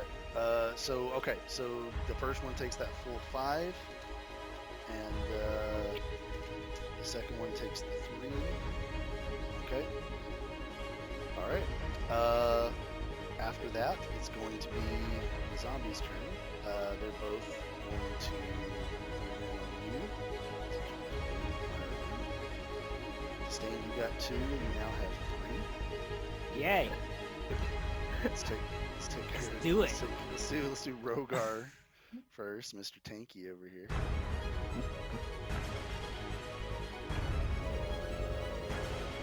As always, clink, clink, clink. Take with your shield and armor. This time. I do a shield. Great call. So that means you're gonna, for this, till the beginning of your next round, you have a 19 as well. So you're like, oh wow, that looks like a good idea. How does that work? I'm sorry. It's an energy shield that he can bring up as a reaction and adds 5 to his armor class at the beginning. Of his Okay, next so it adds 5. I didn't know if it copied mine or not. I have one of those too. Yeah. And so, yeah, so let's do the 20 plus 2 plus 3. So 19. So we've got a 6, a 5, and a 22. So one hit. So 6 plus 2.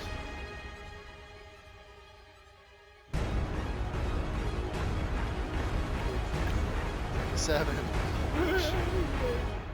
Okay, you're down to 3 according to my math. Yep. So we got yeah, so 3, these things. a 2, So and what else? you throw that magic shield up. They're clanking against it. The one hits you from behind, gets you anyway. You're down to 3. Nico's down to 8, and Dr. Crawford's down to 2, and Rogar's not even hurt at all, 31. All right. Next in the order is going to be Disdain. All right. The hell out of there, dude. I'm gonna go and run backwards. It's like 30 feet. It's probably back as I can get. Okay. Is that an And- You're gonna opportunity you'll attack, take man? 3 opportunity attacks. If you Oh yeah. Oh shit. shit! Don't do that, No, man. Not gonna do that. Cannot do that. I am going to do.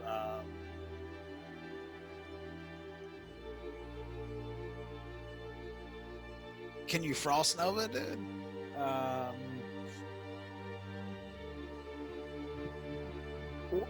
If I did gust, would I be able to run away? Would I be able to like blow them all away? Does Gus push them back? Yeah, gust will. If they all have to do strength saving throws. Then yes, you can. So you can gust them, and if it pushes them away from you, then when you move away, you're not in 5 feet of them. But that also Sweet. risks that if one of them does, I'm still going to take an opportunity attack from one We'll of them. take an opportunity attack from everyone that is within 5 feet of you.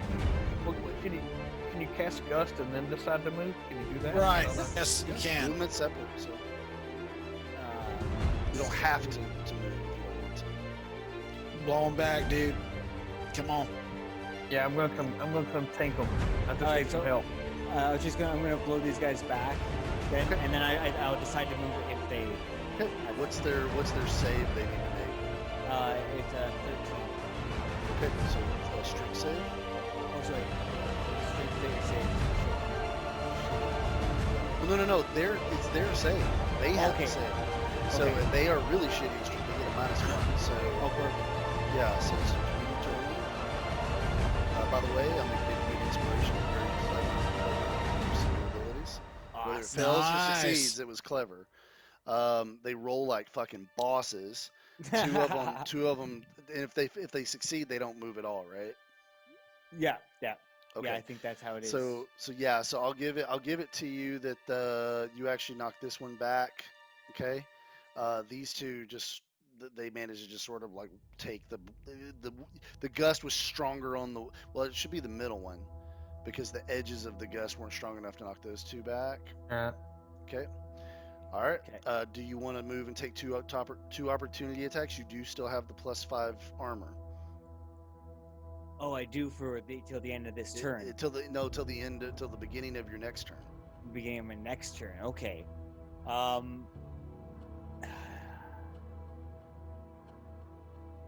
If you're Yeah, going to amazing. do it, now is the time to do it because your armor's as high as it can be. Let's do it. And then, is there any way, like, could I use inspiration? Mhm. Would that just give it advantage at that point? Oh, Like- yeah. So no, it doesn't really help you because it's their D20 roll, not yours. Yeah, exactly. So, yeah, never mind then. Now, the inspiration works where it's time for you to die, and you can apply You can that use to it for your death roll. saves. Yeah. Yeah. Okay. So I think I have 2 still because I haven't used the one that you gave me Mhm. way in the beginning.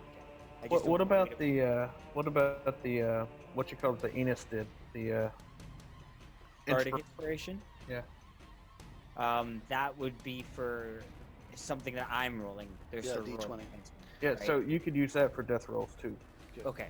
Yep. Are you going to move away from these guys? In Yeah. case you die. Yeah. No shit, dude. No, you're not.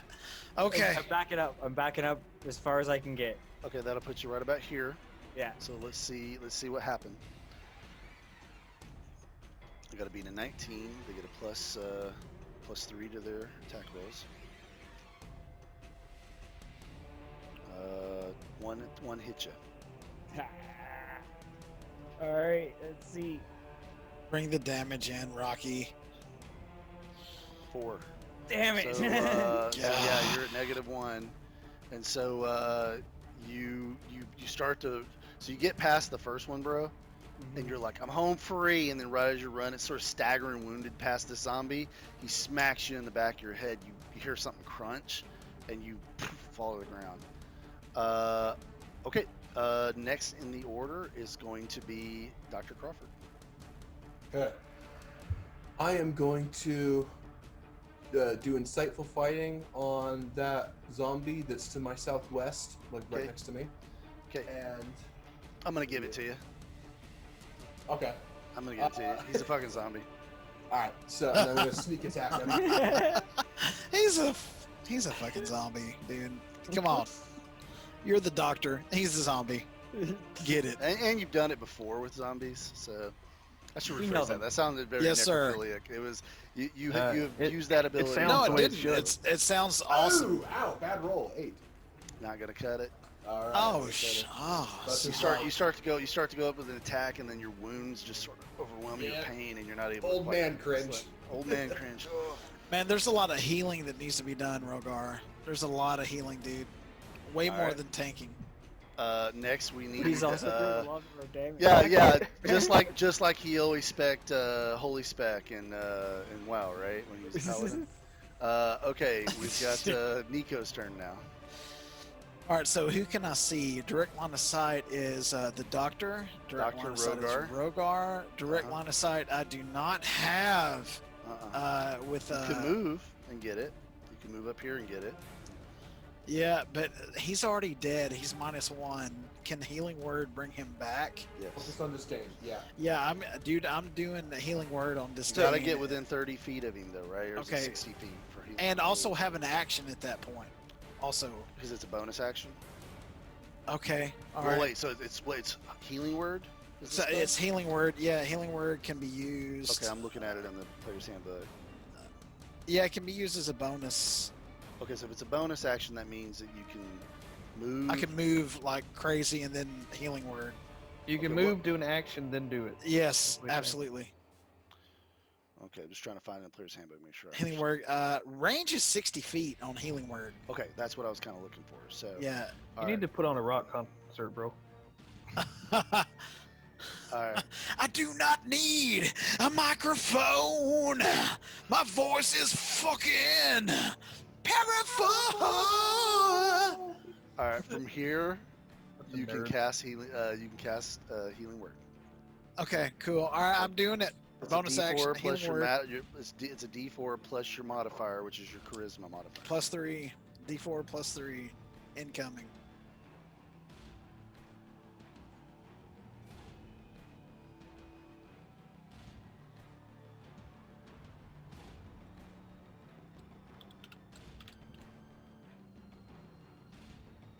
Mall.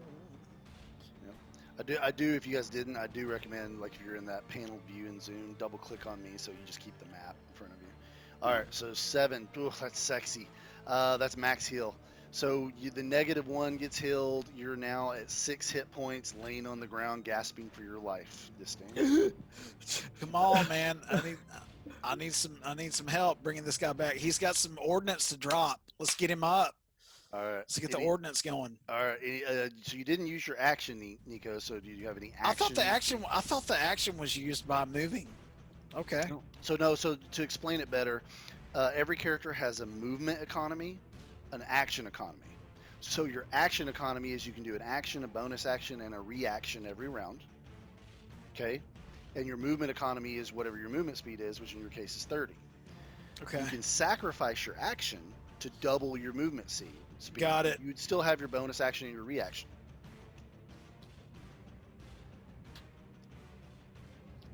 So you still have an action. I just don't know what you can do. Do you have a ranged weapon? I don't, man. Okay. I've got a rapier. So Yeah, I you could use your action to dash, which would give you 30 more movement speed. Yeah, I think I want to dash at the one that's closest to disdain. Okay, I'll put you right about here. Yep. Thanks, buddy. Okay. Next in the order is going to be Rogar. Yeah. So you've moved out of the fire range. Okay. Yep, I'm close to disdain now. All right. I think we've got to kind of separate these guys up a little bit. So let me ask: Can I like forcibly use my shield and like push these dudes back, or no? Yeah, as an action, you can push to something 5 feet. So it's not like it doesn't throw them across the room, but it can push them back 5 feet. The thing is, you're giving up your attack to do it. Yeah. Oh shit. Okay. We need Um, damage. It's usually good when someone's on the edge of something you want to, like Yeah, a yeah. cliff or something you want to knock them over. It's usually not good just in the middle of a room. And just as a question, this is going to be fun that I was going to do later, but I'm just going to ask if I can do it now. Can I throw my sword Sure. at the 3 zombies up there and use the wheel to bring it back to me, like Captain America's shield? You haven't explored anything with that sword, so I mean, you could certainly try. Dude, because the sword is bound to that deed, dude. The sword does your every command, and it was flying around like all get out before at the fireplace, dude. It was flying all over the place. I really wanted to use that to kill someone later, but You got that deed, dude. Yo, we gotta science that. It's the bone grinder. It's the bone I- grinder deed, man. I think it's the science time is not now. I think all right. So um all right now, is lay on hands an action or is it a bonus action? For instance, can think I it's an attack action. and then also heal Crawford at the same time? Lay on hands is an action, so you would be giving up your action to Alright. do lay on hands. All right. How many hit points you got? 2.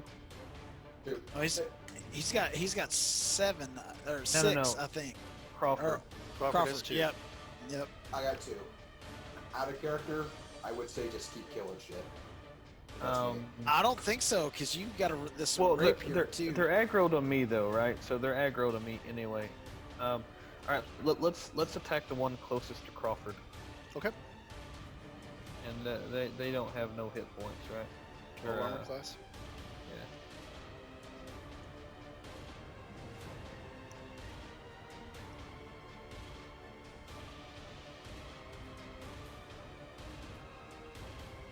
$12. What didn't it show on my screen? I don't know. You rolled a 12 though? I did, yeah. So, alright, cool. So you roll a 12, you hit him, do the damage. All right. And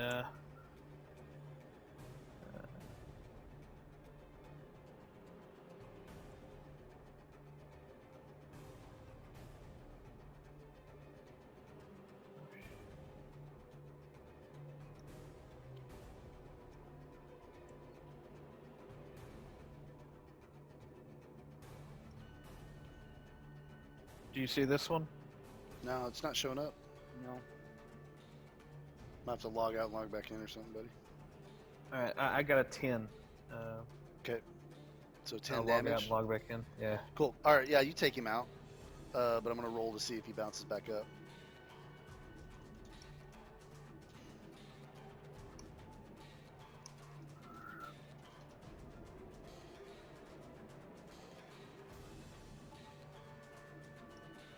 It's an old website. We might just go back to Discord. You roll an 18, dude. I did? I didn't see that. Yeah. No, he didn't. He rolled a 3. 15 plus 3. I'm having to log in back in too. Maybe the problem was on my end, not yours. Okay, yeah, I logged out and logged back in, but you guys didn't see my rolls either, though, right? No, I did. I did. All Oh, right, you so- did? Okay. Yeah, I did. There you are. 9. 9 doesn't cut it, so he's dead. He's out. Good. Get that out of here. All right. All right. After Rogar, it's going to be the zombies. So we got one that's going to attack you. Yep. You're laying on the ground, Disdain. So I'm gonna let the zombie, for now, think that you're dead. Okay. Dr. Crawford, this one that got knocked back by Gust, turns and starts moving towards you. All right. He's going to attack you. This one moves towards you, but won't quite get to you. Nico, this one's going to get on you. So we got an attack on Rogar, an attack on Crawford, and an attack on Nico. So let's do Rogar. Miss. Let's do Dr. Crawford. 14. Miss. Let's do Nico. Miss. You guys got All right. very Way- fortunate Way to go, that- guys. Yay! Way to go, team. Yeah. Yay! Hey, yay for math! Yay for school! Disdain. Alrighty. So, because I just had my savior, Nico, I need to go and watch his back over there. So, no, but no, from- don't be bringing your shit over here. I- Just stay I over am- there. And I ain't moving. Fuck you. Alright? Let's get Now when things when straight. you stand up from being prone, it's half your movement speed to stand up. So you're at Yep. 15 movement when you stand up. Yep. Okay. So I don't need to move from anywhere. I'm just gonna fire a firebolt at that motherfucker that's right over there. Okay, let's spell attack of 12.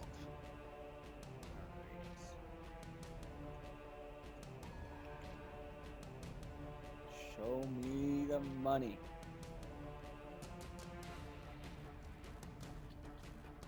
Yeah, 24. You hit him. All right. So I'm going to be using that book as well. Well, it's an orb, but yeah. Or sorry, the orb. Keep calling it a book. Idiot. There you go. Oh. 8. Okay. So that one gets to roll to see if he lives. And this is the one that's on Nico. Yes. Yes. Thank you so much, Disdain. Has to be Oh. an 8.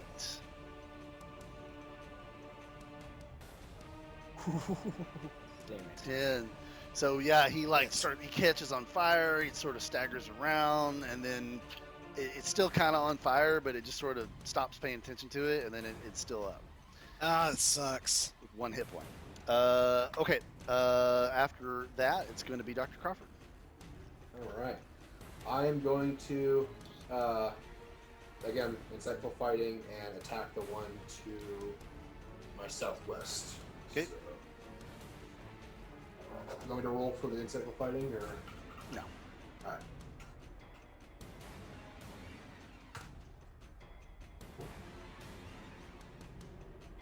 It's a hit. I Go deep. No, I lagged out on my end. It's still trying to process Yeah, that. you last rolled a roll. 12. Okay. Roll a 12. It's good. I gotta refresh this before it let me. Sure. Sorry about this, guys. Man, it's we'll showing. just- it- We'll no, probably it- just go back to Discord next week and talk. it's showing. else It's out. showing in this room that Zox logged in twice. Yeah. Oh, I think I it's- see everyone's logged in twice. Huh. Yeah. It's weird.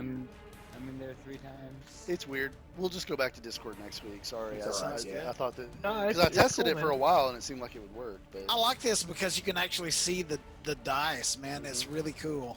well, if you're cool with it, we'll just reload the page and just keep. No big deal.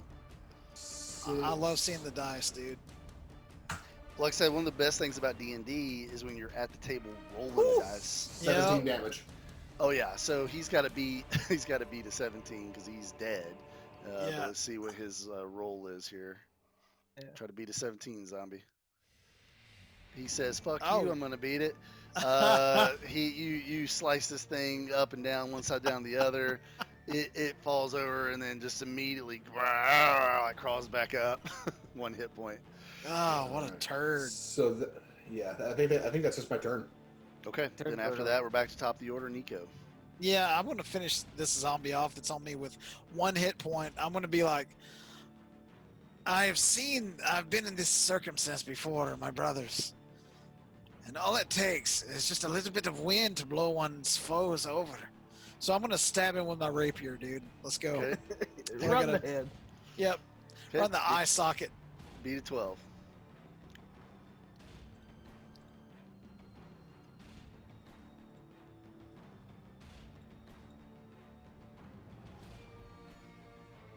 Nat 20.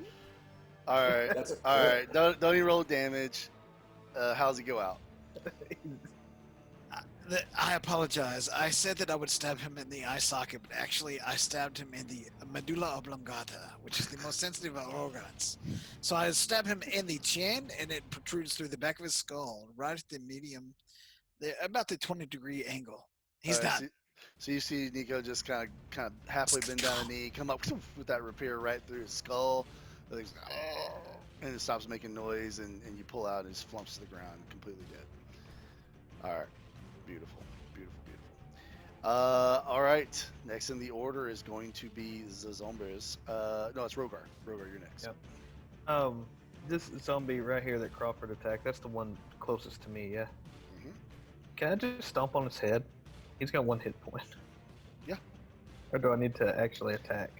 No, I mean, well, you are attacking. You're attacking with your kick, basically, which would be like a D4. So. Okay. No, I'll just smite him and smash his face open. That's easier. You're gonna cast smite, or you're just gonna hit him with? No, I'm gonna attack. Okay, I don't. So just give me a standard attack roll. Then. Yeah.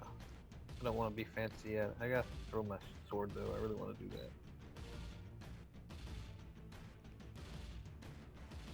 that. I'm I'm I didn't see my roll. Did you guys say that? 24. 24. Yeah, you got him. All right. Okay. All right. So roll your damage so I can know what he's got to roll against. Okay. Hang on a second. I'll have to reload this. Let's Sure. see.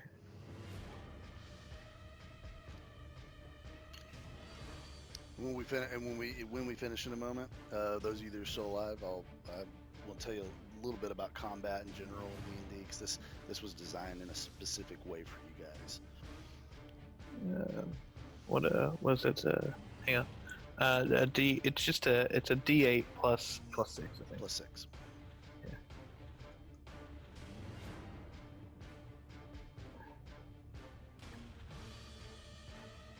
Skadoosh. Okay, so I got to beat a 10. All right, which I very well might. I don't think so, Rocky. Let's see. Not tonight. I have been rolling pretty bad tonight.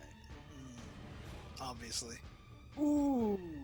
11. Yeah, so he you smash him, but he just sort of comes back. This guy Damn just it. die. Why won't you die? Ah, I want to do something Yeah, fun. dude. All right, Just die. now it's their turn. I'm gonna thunder wave, kill my whole party just to get this done. TPK thunder wave. All right, we got 2 on Dr. Crawford. All right. Is this the end for Dr. C? I got you, buddy. Yeah. Those other 2 over there doing whatever they're doing. We're in the middle of it, buddy. We're fine, dude. One missed, the other's a crit. Ouch. So we'll do 2d6 plus 3 for the damage, All right. or plus 2 for the damage. Excuse me. Oh, crit. That's the worst timing for a crit. It's all right. Yeah, we're on cleanup duty. Yeah. 6. Okay, so you're gonna take 6 damage there, Dr. Crawford. Is All that right, that puts me in negative the 4? negatives. Yep. So you Okay. flump to the ground. We got you, buddy. And then we're gonna have an attack on Rogar for whatever the fuck it's worth. It never seems to work. It's the one time it did that almost killed him. He's still sitting at 31 hit points. Yeah, he dude. hasn't been hurt at all. Again, just nothing. What a turd. Okay, then it's Disdain. Yeah. All Somebody right. take some aggro so I can help Crawford here. I'm gonna go and use a shield touch on the one that's closest to me. Okay. Got it. So that's oops. That's not what I wanted to do.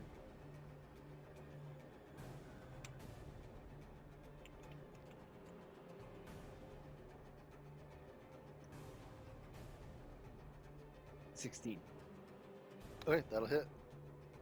Alright. So I'll be using the orb as well.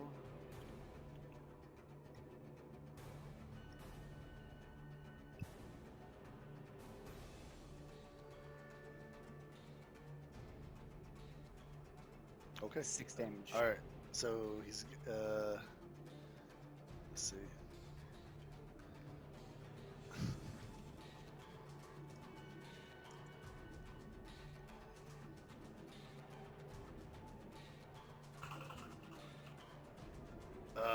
He's back up at 1 hit point.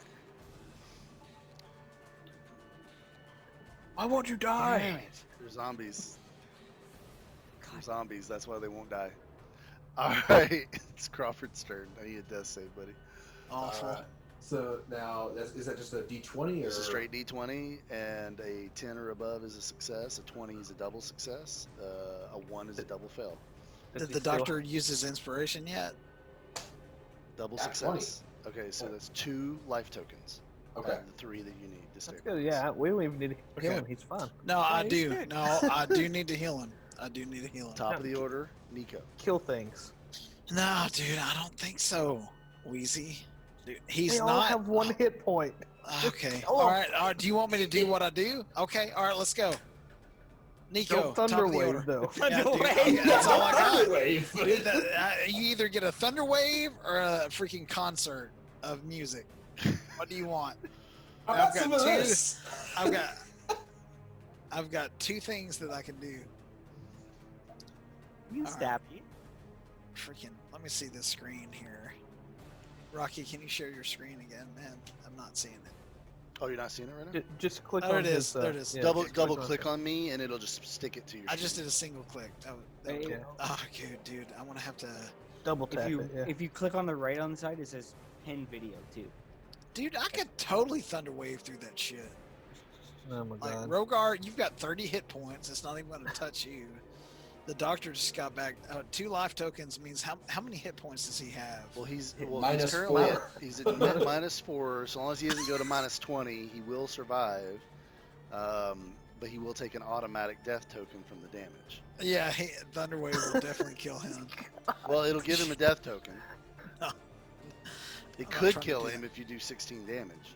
So can Cure Wounds bring him above into If the you land of if you living? heal him back into the positive, so it has to heal at least 5 hit points. I'm doing the Cure Wounds on the doctor. I'm gonna That's a move touch a spell. Yep. Yeah, okay, so I'm gonna move a little bit and also do an action. Okay, that's enough to get to him and lay your hands on him. Cure Wounds is a 1d8 plus 1d8 plus Well, it's 3 1d charisma. It's 1d8. So let me double check that. So cure wounds. That sounds like it might be the spell slot you're reading again. Yeah. Yes. It is, yeah, it is a 1d8 plus a 1d8 per slot. SL. Yeah. Yeah, 'cause Yeah. I think it's a straight 1d8. But let's Yeah. see. Okay. So if you're using Well, it spell, for a no, second spell level, casting modifier. So yeah. So are you casting at first level or second level? Second level. All right. So 2d8 plus 3. Okay, 2d8 plus 3. Let's get it.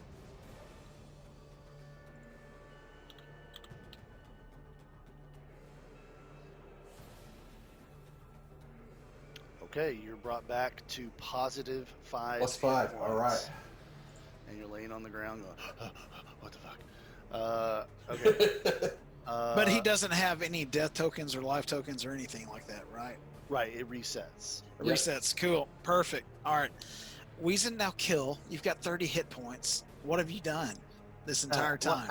I've done a shit ton of damage as well. Okay, sounds good. I Sounds good. also Buddy. golfed that chick into the fire that I did not get inspiration for their excellent use of my abilities. But that's okay. Yeah, it's because basically Rocky told you, you know what it did, and you were Look, like, oh, You saw an incinerator and pushed the bad guy into it. I mean, what do you want a fucking Oscar? yeah, that's Like, right. it's- Here's your Chips But- Ahoy cookie. but he I did- used Gust to take away the mechanic of opportunity attack. That's a God, pretty, dude. But I golfed the guy over Crawford. That's true, you did. You don't have any clubs. You know So what? You know what? Inspiration, buddy. Fuck you. You don't. No. You don't get Retcon. inspiration on that. Retcon. it's a self. Let him stealth have it. tactic. Let him Okay, have it. He knows baby. what he's doing. It's his anniversary, All right. baby. So That's why I gave it to him for real. It had nothing to do with the game. all right. So and this is just a D&D question. I don't know Yeah. the answer. Okay. Can I attack multiple people with a swing? Like, can I like? Not a single swing. There Like are a- abilities in the game that could do something Okay. like that, and when you get the multi-attack ability, your action of a multi-attack lets you have Okay. 2 attacks, later 3 attacks, and you could hit Okay. this person once, that would be fine. So just not yet. Okay. Not yet. All right. Multi-pass. So yeah, I'm Multipass. just gonna, let's see. Multipass. Basically, all these have one. They all have hit one hit point, so. All right. So here's what I want to do, Rocky. I want to take my sword. I want to throw it, and I want to attack all 3. Okay. So how would I do that? You tell me. Rocky's like, none of this shit makes sense. So You what I tell me want to how- do. What? So okay. So I assume you're. Okay, I You know got the it, sword's I got it in magical. I got it in my head. So what I want to do Okay. is I want to slice up at the one to my left, and Okay. then I want to throw it through the one to my north, and then hit the one even north of that, and then bring the deed out and bring it back to my hand. That's what I want to do. Oh That- my god. Dude. All right. Let me see. That's cool. So So I want to see. how do I roll that? Well, you have how how do I many roll? inspiration points right now? I have 1. 1. Okay. So, let's think about that. All right, because you are talking kind of about one action, one kind of action. You might argue it's a bonus action type thing. So I think in the economy of action, you're cool. But how are we going to make that happen mechanically? So you're assuming that the magic of that sword will come back to you if you have the deed in your hand, and you just will it. Yes. Well, it goes to your word because Baron, remember, I'm speaking out of character. Baron commanded the sword to do what he wanted to do with words. In the last session, when it attacked us, right? So then, as soon as I brought the deed out, it came back. So that's my was asking. Well, you used the deed. You held the deed up, and you were like, "Stop!" Yeah. And then the sword fell to the ground. Yep. Correct. So what I'm saying is, So come what- back. Like So you're gonna Captain say, America "Come did. back to me." Yeah. Okay. All right. Okay. I'll let you do it if you burn your inspiration point to give you the fuel to go a little bit beyond what the actual it. kami would normally allow. I want to do it. Okay. So All what I right. need to do. But that's no guarantee of success. It just That's means fine. that I'm going to give you the running room to try. Okay. But that is a big deal, burning Right. inspiration. So I'm going to be generous. So okay. So let's do the attack on the one, Mhm. and then let's do an attack on the other. So do you want me to just do 3d20? I want you to do 2d20 and I'll tell you why after. So do 2d20 and then tell me your modifier. I think it's plus 6, right? So, It's +6, yeah. Yep. Rocky's like, give me 2 net 20s Okay. in a row, Okay, and you okay. can do it. all right. So we've got a 14 Uh-huh. and we've got a 10. Okay, Uh-huh. you got to beat a 12. All right. Okay. So so this is what happens. You attack the one and hit it. So I'm going to need damage on that. Okay. And then you fling your blade at the other one. And because maybe you've never done this maneuver before or whatever, it just kind of goes over his head a little bit. But you do quickly, you're like, oh shit, and you pull the deed out, you say, come here, and we'll resolve that in a second. So let's do the attack damage on the one that did hit. Okay. 10. Okay, so he's got to beat a 10. So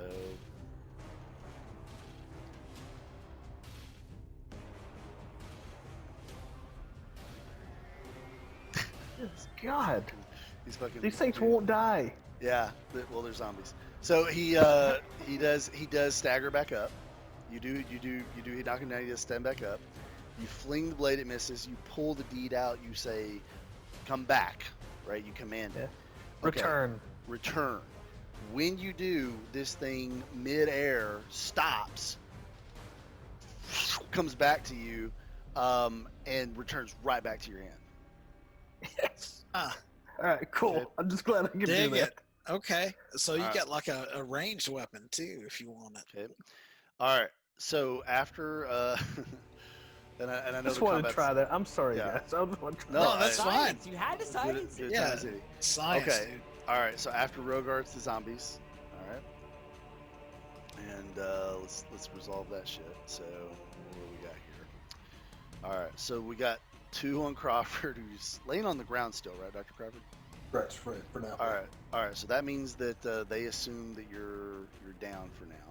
So this one's going to attack Nico. This one's going to. These two are going to attack Rogar. So let's do the Nico one. All right, Nico, that is a hit. And then let's do the 2 for Rogar. Just while I got this one in. It's plus 3 to each roll. We got a crit. I can't believe something finally hit you and a miss.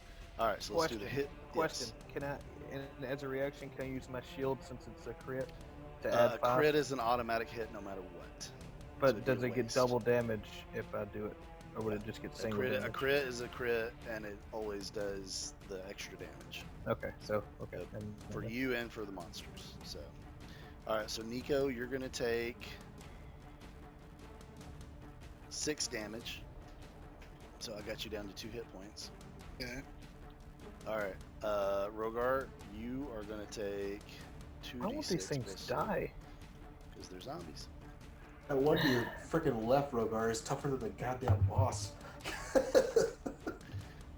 That's an 11 damage that you're going to take, Rogar, from the crit. So you're down to 20. Okay.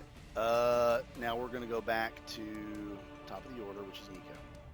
I think we're going about this wrong, and I've thought about it, but keep going. You skipped me and Crawford.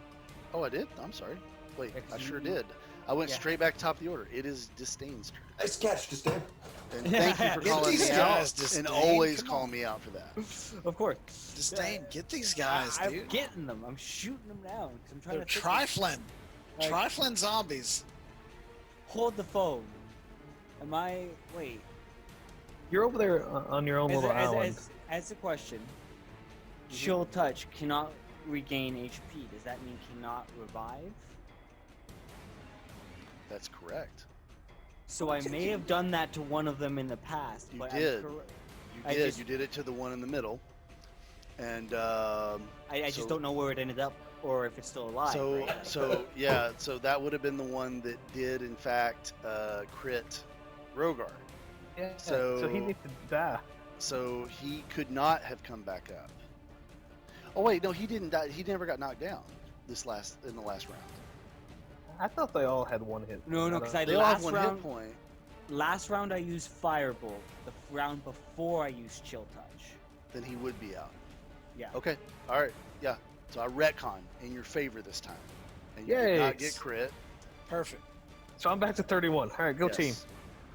Okay. And you guys Good should call yell out. at me for not using that this entire time. Yeah, and that's what I've saving been us all thinking. this fucking Now, time. now, by the way, retcon that's a slippery slope because I don't want to have a thing where like we have an hour-long battle and at the end you go, hey, at the beginning of the fight you forgot this. I'm not going to Right, retcon an yeah. hour, but if it's Yeah. within a round or so, I'll own my mistakes and retcon. Okay. And again, it's only because I literally looked over at it and it says cannot regain HP. I'm like, And you're oh, right. He So- can't bounce back. All right, so I suggest you do that again. yeah, that's again next attack. So I'm gonna go for the one that's between. Actually, no, I'm gonna move forward a bit. Okay? Yeah, you're gonna go Actually, for the one that's on Nico. I don't Sounds have good. to. It's got Good job. It's got Good 100 choice. 120 range, so I'm gonna do the one farthest from us. Okay. That sucks. I All right. already saved your ass once. You Real, saved me no, moving. real shitty. Real shitty of you, buddy. Go on. Awesome. Look at this shitty Oh shit! tiefling roll. do his stuff. Damn it! I don't know Bad, what bad, that is. bad. So 4 damage. No, I didn't do that properly. Okay. Actually, Yeah, I was gonna say.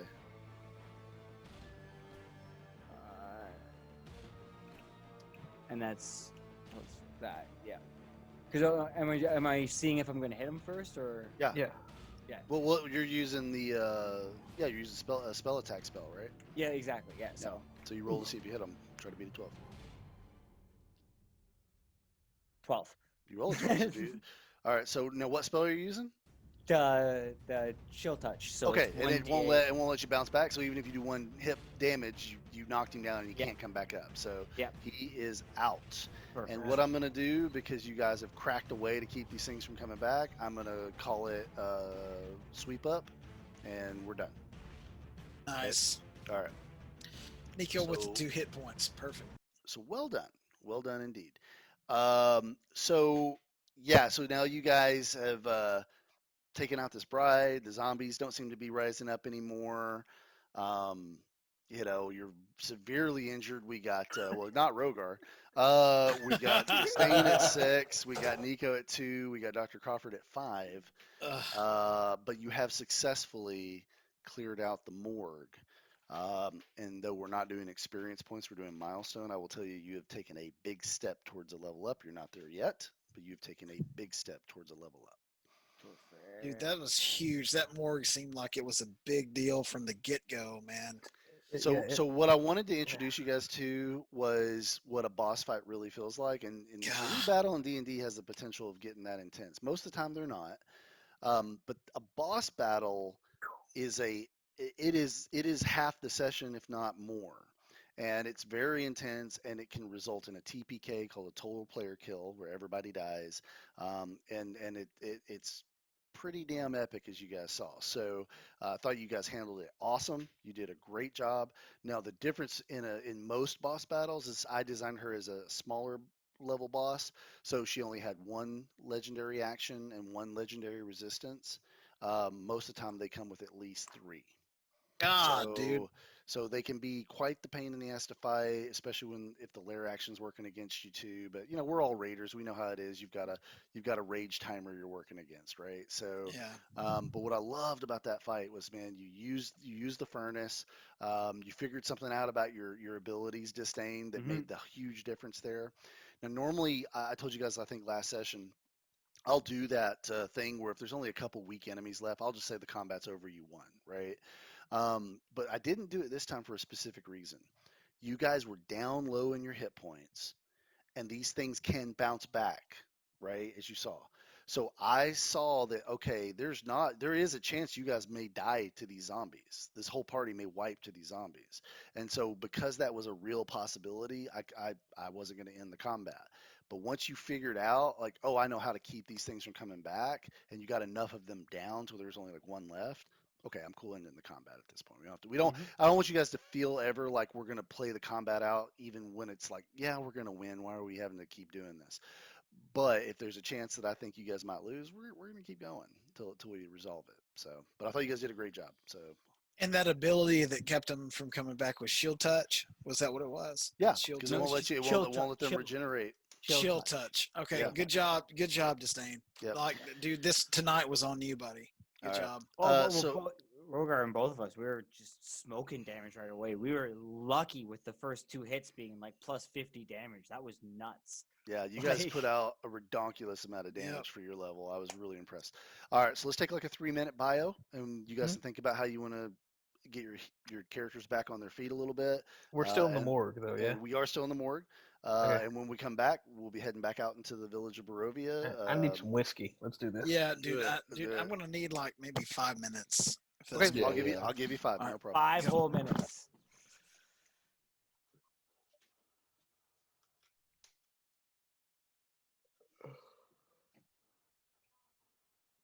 Okay, so we're back from break, except for Mr. McFerret. Oh, there he is. So first big boss battle went about 2 hours, almost 2.5. Yeah, that's Pretty what I was intense saying. compared to raiding, right? If you know, we're used to killing a boss in like 3 minutes. I feel like though the two things it does, it kind of ratchets up the importance of choosing your battles, right? And it also it shows you. I mean, I think it's more realistic. It's more dangerous to fight in D&D. Yeah, well, that's the cool thing about this.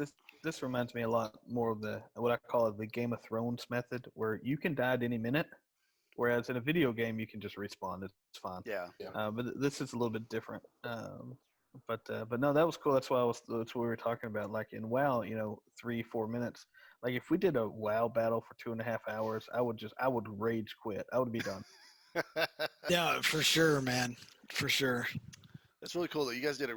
I mean, I'm not just saying this to pump your egos up. You guys are actually all naturals at this, and you really did a great job with that. So, like I've done this with other groups that it was not as good as what you guys Well, just did. I'll tell So, you. I mean, the big damage is great and all, and it's flashy. But when he figured out about that incinerator, and then I Mhm. had a plan to get her there, Yep. that's what made the big difference, in my opinion. So, Mhm. because Absolutely. she could have been nasty if we let her keep going. Oh, it would have got worse. Trust me. Okay. So the big question is, what are we going to do next? Are we going to do a short rest and use some hit dice to heal? Or are we going to like? What's your plan? What do you guys want to do? I think we've kind of discussed it. I think the first thing I'm going to do is loot the guy that's died that came with us, and then we're going to chunk them all in the fire. Nice. Oh, you're scandalous. I love it. That's so We don't wanna get scandalous. caught. Was that your idea? Yeah. Yeah, absolutely. It has to be. Zoc. Zoc had the idea of throwing him in the fire. I had the idea of looting the dude. Yeah, okay. Yeah. Yeah. I'll give Zoc an inspiration. It was more his idea. I just want to loot the Okay. dude. All right. I'll give you an inspiration, Zoc. All right. So yes, this poor guy. So yeah, you loot him. He has a wedding ring that's worth 50 gold. Yeah. And he has a locket that says to my love, without you, I wouldn't be able to go on living or take care of our children. Oh, No, I'm kidding. He doesn't. okay. Nice. he Nice. he does have a wedding ring that says Oh. it's worth 50 gold.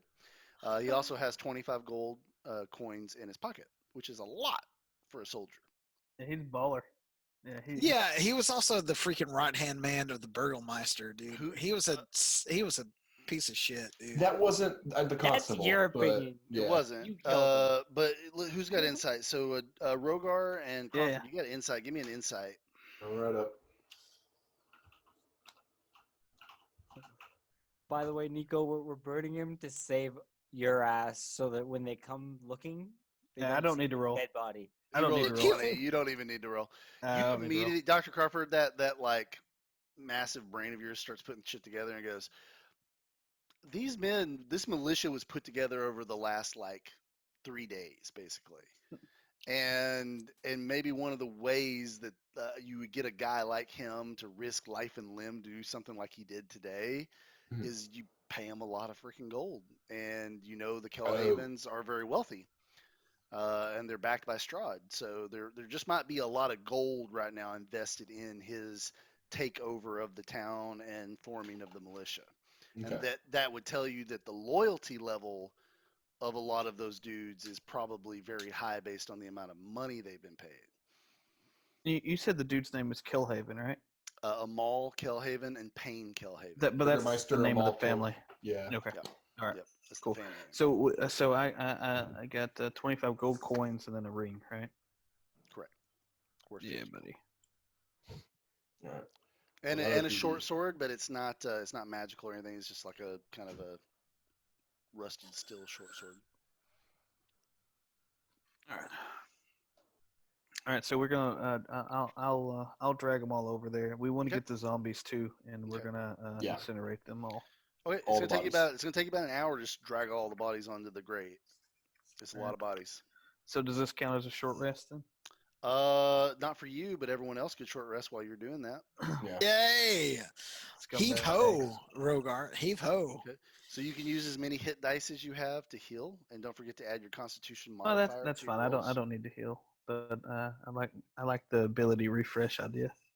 You don't get that till a long rest though. Only lay of hands, right? Now, Yeah. Enos, do you have that Song of Rest? I do, dude. Nico's whipped his loot almost immediately after battle because that's the way he decompresses, and he just starts singing a song to you guys. All right, so yeah, why don't you guys do that, and I'm gonna drag these bodies over there. I'm gonna incinerate them, and then Yeah. whatever you need to get topped up, I'll take care of you.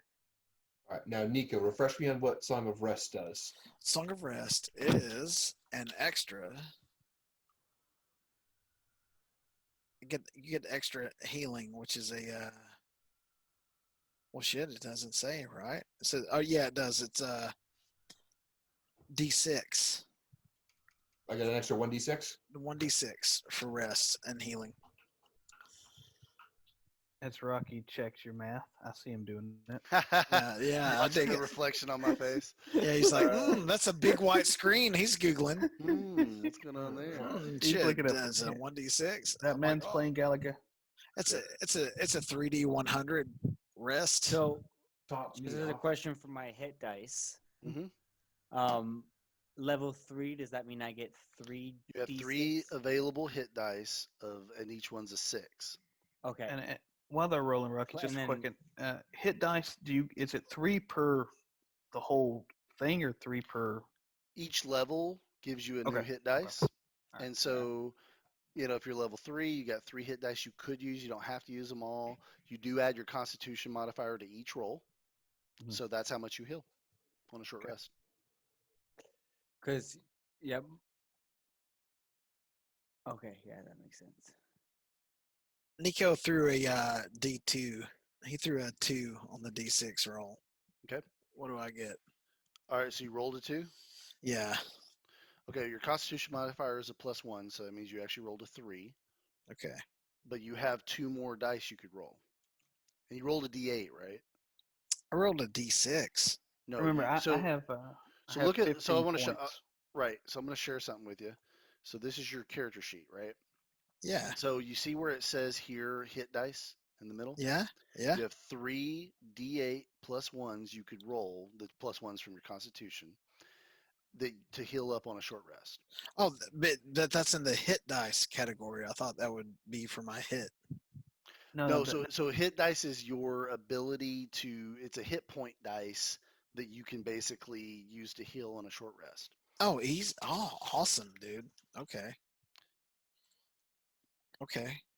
The only thing better than a short rest is a long rest to a D&D player. But short Yeah. rests are still pretty good. And So I got that's what we were 7. talking about. and I'm you out. 9. I'm out of stuff. I'm I'm out spent, of all baby. cooldown. All cooldowns gone. Oh, now you know what a D&D player really feels like right now. That's the All I'm so cooldowns gone. powerful, but I'm out of abilities. So Yeah. Um, Rocky and I So that's actually a 9 that Nico rolled okay, so then as that far as means recovery. What okay, is that? so that would put you at 11 out of 24. Do you want to burn some Ugh. more dice? Yeah, I would want to really get up to Well, 24. remember, he said we are close to being at level 4, so we'll refresh the hit dice then as well. Okay, all right. I'll just stay at 11. But if I, I I don't die, I don't I'm I gonna don't recommend that. I don't recommend No, that. no, no, no. Actually, Yeah, if dude. I were I'm you, I'd burn I'm every telling hit you to dice you have to get back to 24. Yeah. Yeah, I don't have I'm- chunky armor, man. No. I think you misunderstood. I'm telling you to roll it. It's going to refresh when you hit level 4. Yeah, okay. Let's burn dice, dude. Come on, let's Okay. burn it up. What do I burn? What dice do I burn though? D8s. Same thing. So Again? So yeah, so again, let me share this with you. So when He- this is your character get sheet, 3. Eunice. He So used 3d8s is what happened. oh, there. you I did, did. and you I only did. rolled a 6. What do you got, 9. 9. You rolled 9 total. I rolled Yeah. a 3d8 plus 1, and it gave It'd me a help. 9. It'd help if I actually looked at what you rolled instead of asking. Yeah. Okay, Well, you rolled super low. So Yeah. each Yeah. of those rolls gets the +1. So oh, that Oh, means that okay. you actually rolled an 11. So that would Okay. put you at 13 out of 24. But you are done using your hit dice. But Okay. I'll let you use your Song of Rest too. So roll a d6. Okay. Cool. Because your music, your music also rejuvenates you. So roll a 6 and get some of your hit points back. That's Oh, a 1. All literally right. the It's opposite of not what I giving me, wanted you dude. to do. It's not giving me anything All tonight. right, so you got 14 out of 24. That's the best I can do for you, buddy. All right. So, Thanks, buddy. then All right, I- Disdain, what do you got? I get a roll 4d6 because of the rest, because I'll get 3, Correct. and then I'll add +1 to each of those. You got it. Except for yeah, the so Song of plus Rest, you 4. don't get to add to Except that for the one. song. Okay. So +3, right? Yeah. Okay, so 16 So- for you, my friend. You are back to full. Nice. Way to go, All Dr. right. Crawford. Dr. Crawford. I rolled my 3d8 plus 3 plus the 1d6 from the Song of Rest. I totaled out at 23. Topped me off. You are fully topped off. So the only one injured right now is Nico with 14 out of 24. All right. Well, And I will, Rogar is going to heal me at the first opportunity no, of he's not. Uh, combat. Yeah, he is, because he is my fam. He's assuming the sell, bro. All right, so we've got the bodies. I've hit the incinerator switch. I go over there and I tap Nico on the head, Mhm. and I heal him the 10 hit points he's lacking. So I have Okay. 5 left. Okay, you're back to full. I for lay love on you. hands. I love you. So I Thanks, still have fam. 5 lay on hands left. So did we incinerate all of the zombie queen's loot, or does she have loot? Yeah, Did that we was a good discuss that question. already?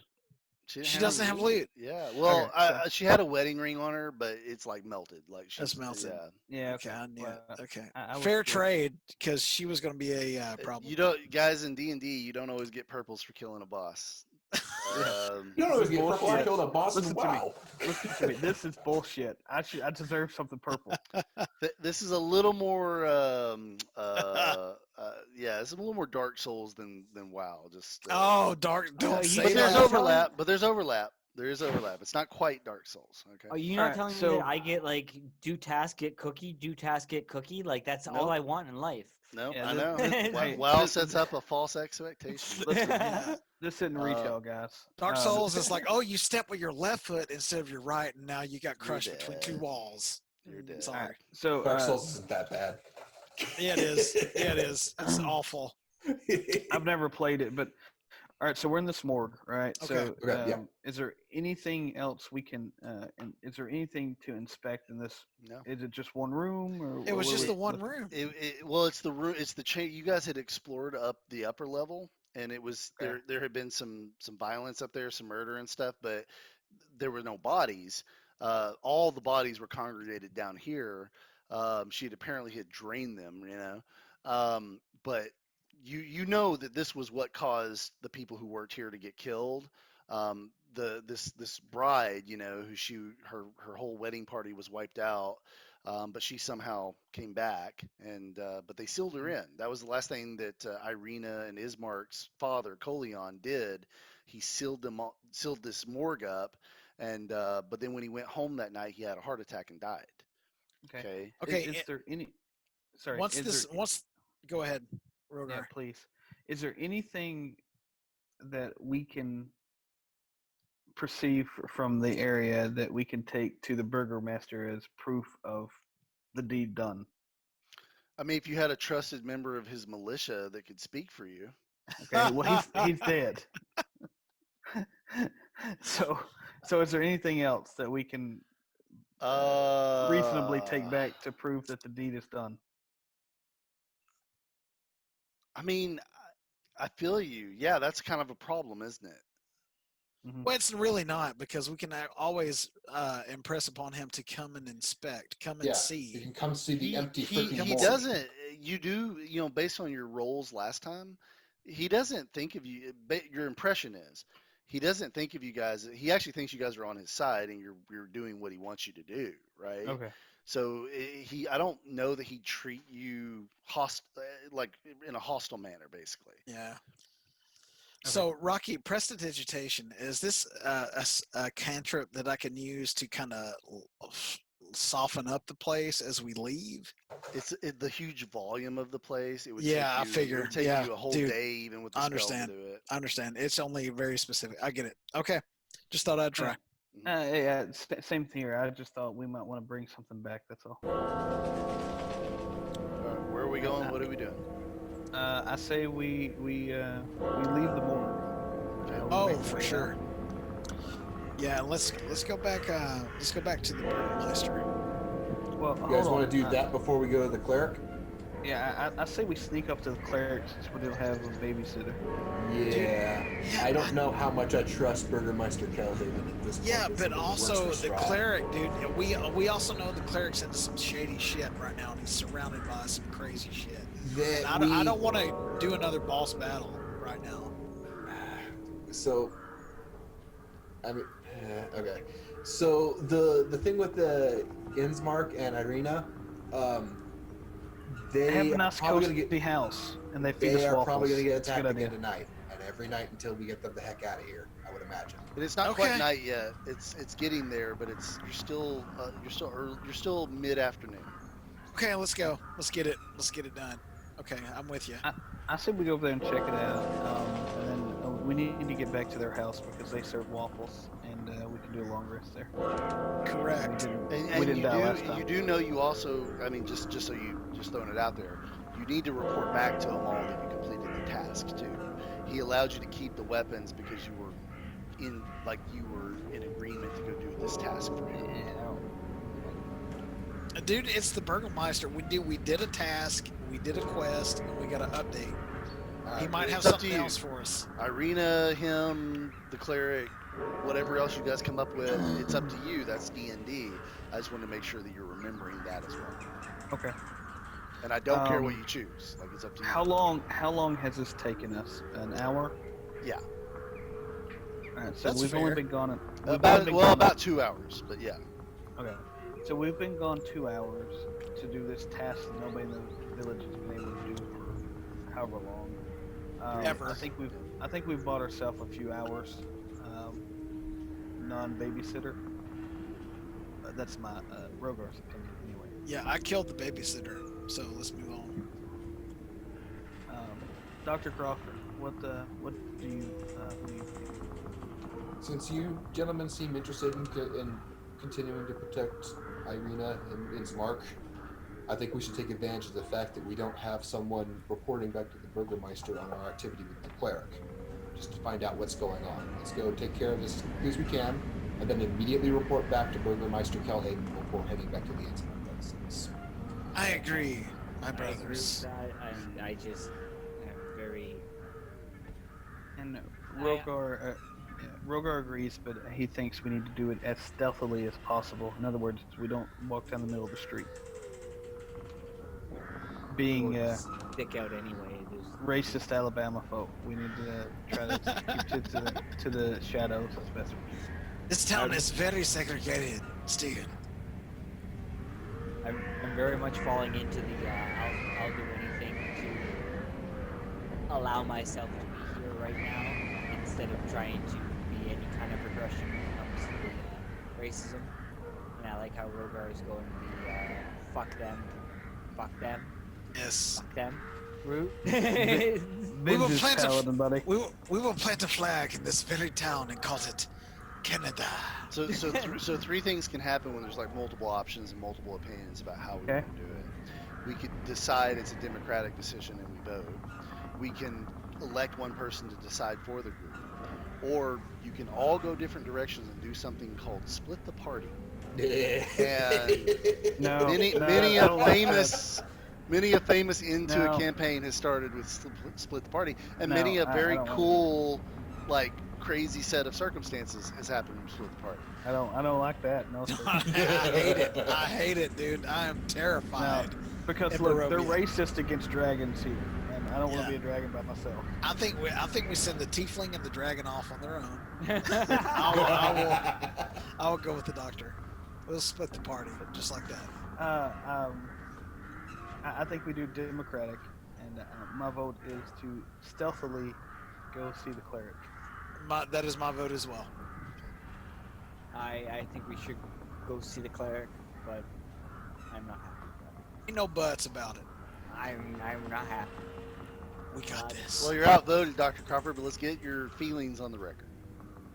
Not disdain, but yeah. No, Disdain said he's going. So what's your feeling? No, I was the one who suggested this. In the Oh, first I missed that. I'm sorry. No, I'm sorry. Okay. So then we're unanimous, except Disdain's a little unhappy about it. Yes. He's doing the grumbling right now. Yeah, I'm he's the terrified. grumbler. Okay. He is a, as you would say, a baby back bitch.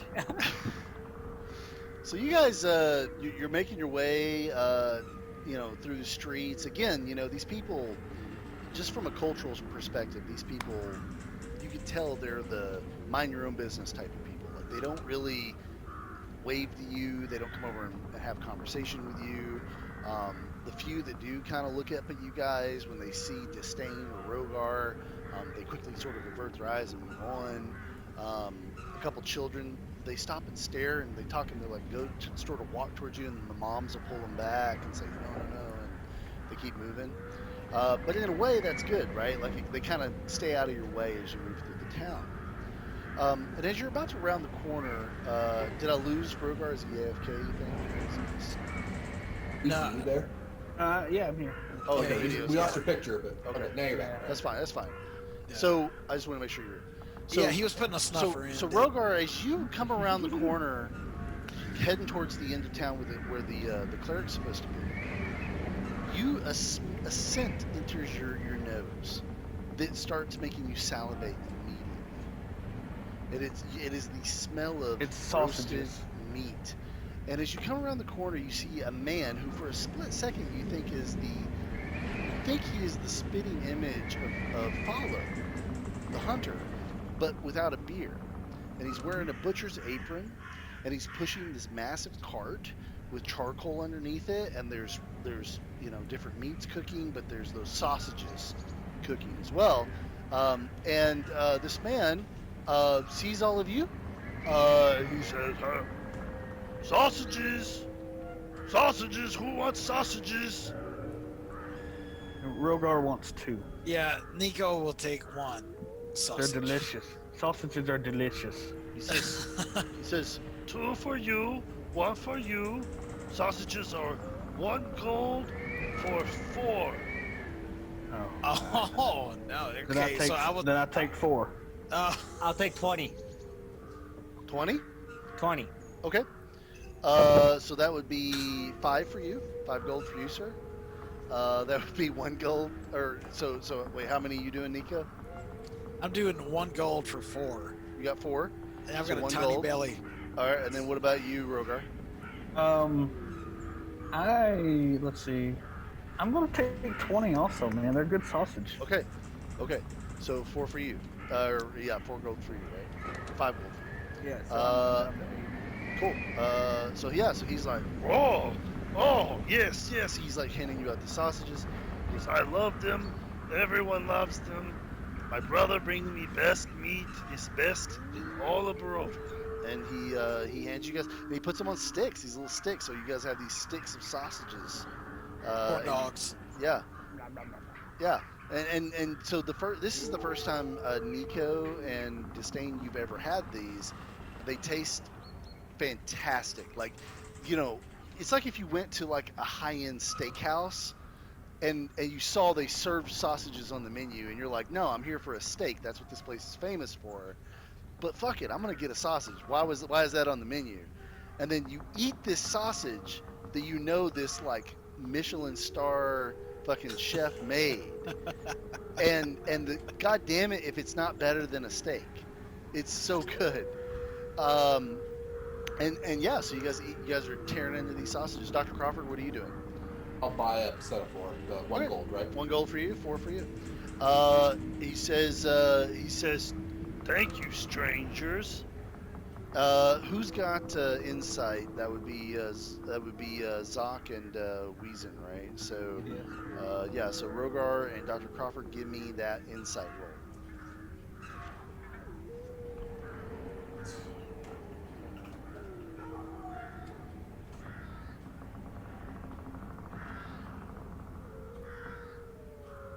Got a 14.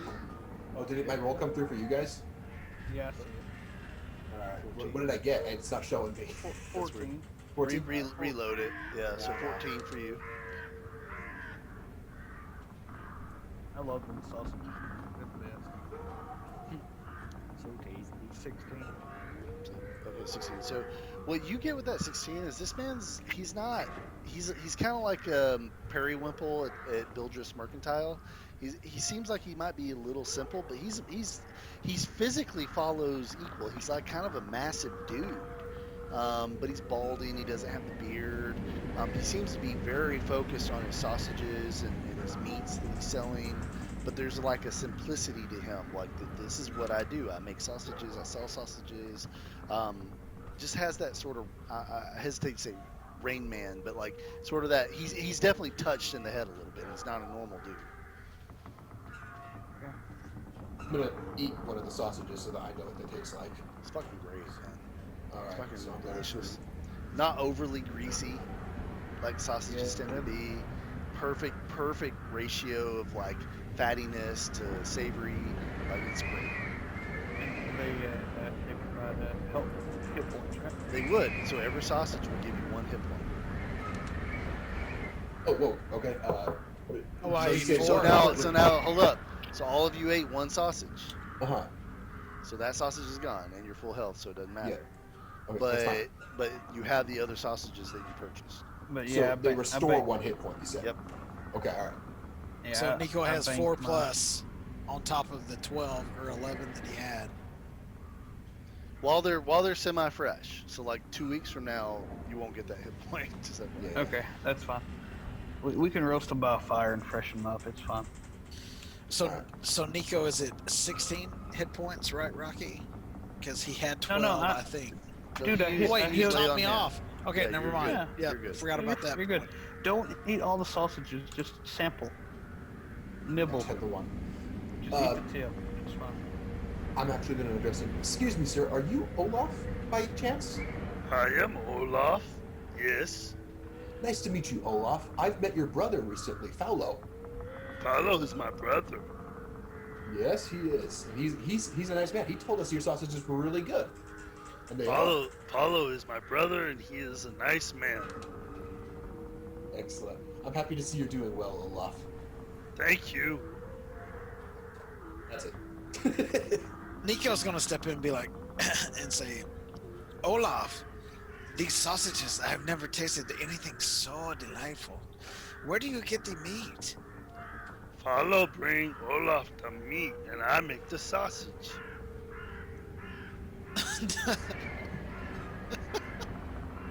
Dude, I love the accent, man. All right, so Nico's gonna say, "Oh, but you seem to misunderstand me. Where does the meat come from? Where does Philo get the meat? Paulo is hunter. He find meat and he bring it to Olaf. So are they animals? Are they wolves or deer or venison? What Paulo, are they? Follow can bring all meat to me. He brings wolf and he brings sheep and all the other meats. And I make sausages. We're eating people. We're eating people. We're eating people. Yo, if it gives a hit point, just eat. It's all good. No, it's not all good. Yeah, It's Joe, Bro, you cannibalism. just TK'd a guardsman. Like, accidentally eating people is not the highest on your sin list right now. no, but we're eating people. We're cannibals. It's okay. I'm a dragon, man. I don't care. Okay, awesome. All right. I am Nico Tirada. I'm at your service, and your sausages are delicious. Thank you. And I'll fade away. God, dude, we're eating people and shit. We don't know that, but I don't care. They're sausages. There's people sausage. let's not waste too much time here. We still got a cleric to find. Yeah, let's get it. Less people sausage, more clerics. So, do we want to ask him for directions, or do we know where we're going? You know Good where you're going. idea. Yeah, go ahead, Nico. You're the guy. Okay. Olaf, one more thing. I am sorry to trouble you, but we need to find the cleric of the town. He is in a chapel or cathedral nearby. Can you give us directions, please? There is no cleric no more. He went away a year ago. No, I believe you're mistaken. See, Olaf, my friend, we need to find the cleric. Where was he before he went away, Olaf? He was. And he gives you directions. It's like 20 minutes by foot this way on the other side of town. It's like, He used to be there before he went away. Thank you, Olaf. this pushes curly. Just go That's it. Yep.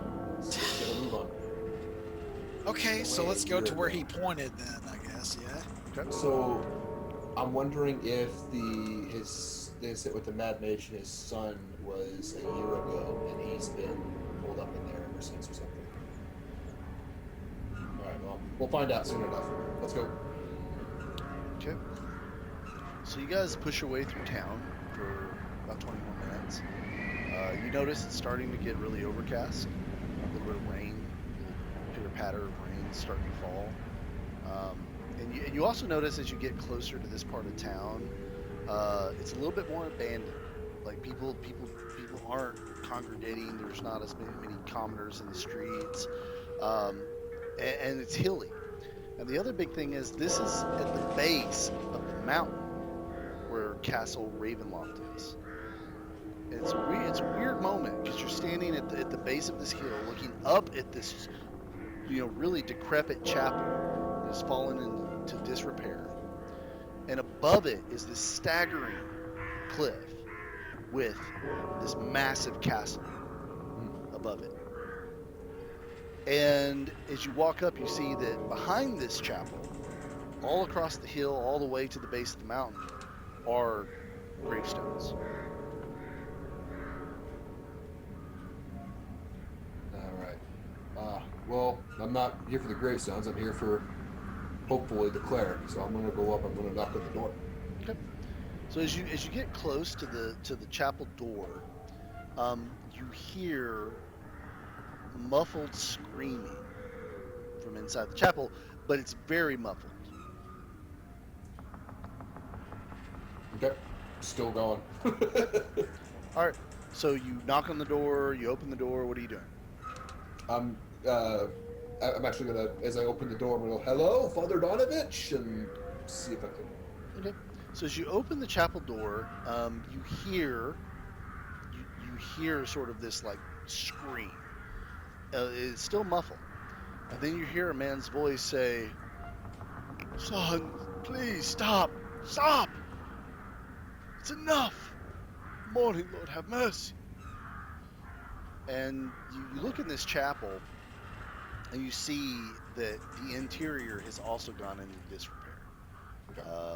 You have pews knocked over. You have effigies to the Morning Lord that are laying on the side. It's covered in dust and webs. And you see a man near the altar And this man is older, but you can tell stress has aged him even further. And he's starting to go bald. Um, and he's wearing the garbs of a cleric, but the garbs are dirty and grimy. And the man is sitting on an altar at the near the front pew, and he's just sort of like rocking himself, and he says, "No, stop, stop! There must be an end to this madness at some point." Okay, so Nico's gonna step in and shout out, Father Donovich, Ilana has sent us. I mean, Irina. Yeah, Irina. Irina. Sorry. That's okay. So he doesn't respond. Just keeps rocking himself. Doesn't even seem to recognize that you guys walked in the chapel.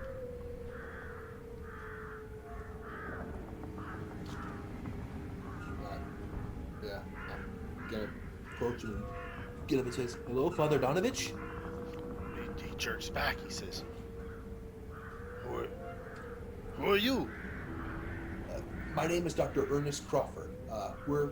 And these are my companions. We're friends with Irina and Innsmark. I need some water. I'll pull out my water. If you don't, I do. I think. If you two don't, I do. Yeah. Well, I don't. I know my water skin. This dude gulps down this water skin like he got fucked up last night on whiskey. And this is the morning after, and he's like, so he like drinks your whole water skin, and sort of hands it back to you. And he's like, he leans over, and he stands up. And when he stands up, you realize this guy's, yeah, he's got some fat on him, but this dude, and he's older, but this dude's kind of jacked for a cleric, And he stands up and he looks over everyone, and you see he's not shaven very well. I know the picture he looks shaven, but he's really got some stubble. Cool. And he says, "What are you doing in the house of the Morning Lord? This is a holy place, don't you know?" And it certainly doesn't feel like a holy place, but Well, I hoped it would be. That's why we came here to find you. I would say your niece worships the Morning Lord, and she sent us to talk to you and to find you and to seek out your safety. Oh, you clever bastard. All right, give me a persuasion roll. I know you don't have it. It's disadvantage. I'm going to give you advantage to roll straight roll. Inspiration. All right, so it's just a 1d20, yeah? Correct. Come on, baby. We need this info. Come on. Okay. That's a really good roll. Thank you, sir. So he says, Irina. Yes, Irina. She is not a niece to me. She's almost like a daughter to me. Colion is like a brother to me. What is wrong? What is wrong with Irina? Tell me now. Okay, so Nico's gonna step up and say, she is in dire trouble, sir. Her home has been attacked almost nightly for the past several years that she can remember. And that is what she can remember, sir. She sent us at the last attempt to find you, her uncle, declaring that she considers a father. Times are so hard right now for her. So can you offer us your protection? Her true father is a powerful man. He knows. He has faith in the Morning Lord. He knows how to wield a blade. He has the ability to summon a militia. I have a more important matter to attend to. Colion can protect Irina. Oleon is dead. Oleon is dead. He died of a heart attack. Irina needs your help with his last rites and possibly other things as well. Father Donovich sort of walks over to the podium, which is again covered in dust. Puts his hand on it, and he says, Lathander, has it truly been so long since I've left this chapel? He says, you are not evil men, are you? No, we are not. We are only trying to Not lie to me about the things you say. never. Not to a man of your stature. So how could I have let this happen? The light, it's what holds the darkness at bay. And when he says that, his fists actually glow with light for a moment. Oh, that's badass. That is And just badass. And then it fades out because a scream comes from what you now perceive to be below the baseboards. And he says, Father! Why won't you feed me? I'm so hungry! Mother would feed me, but you let her die!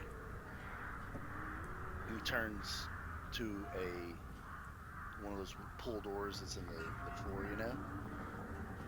And he says, Doru, I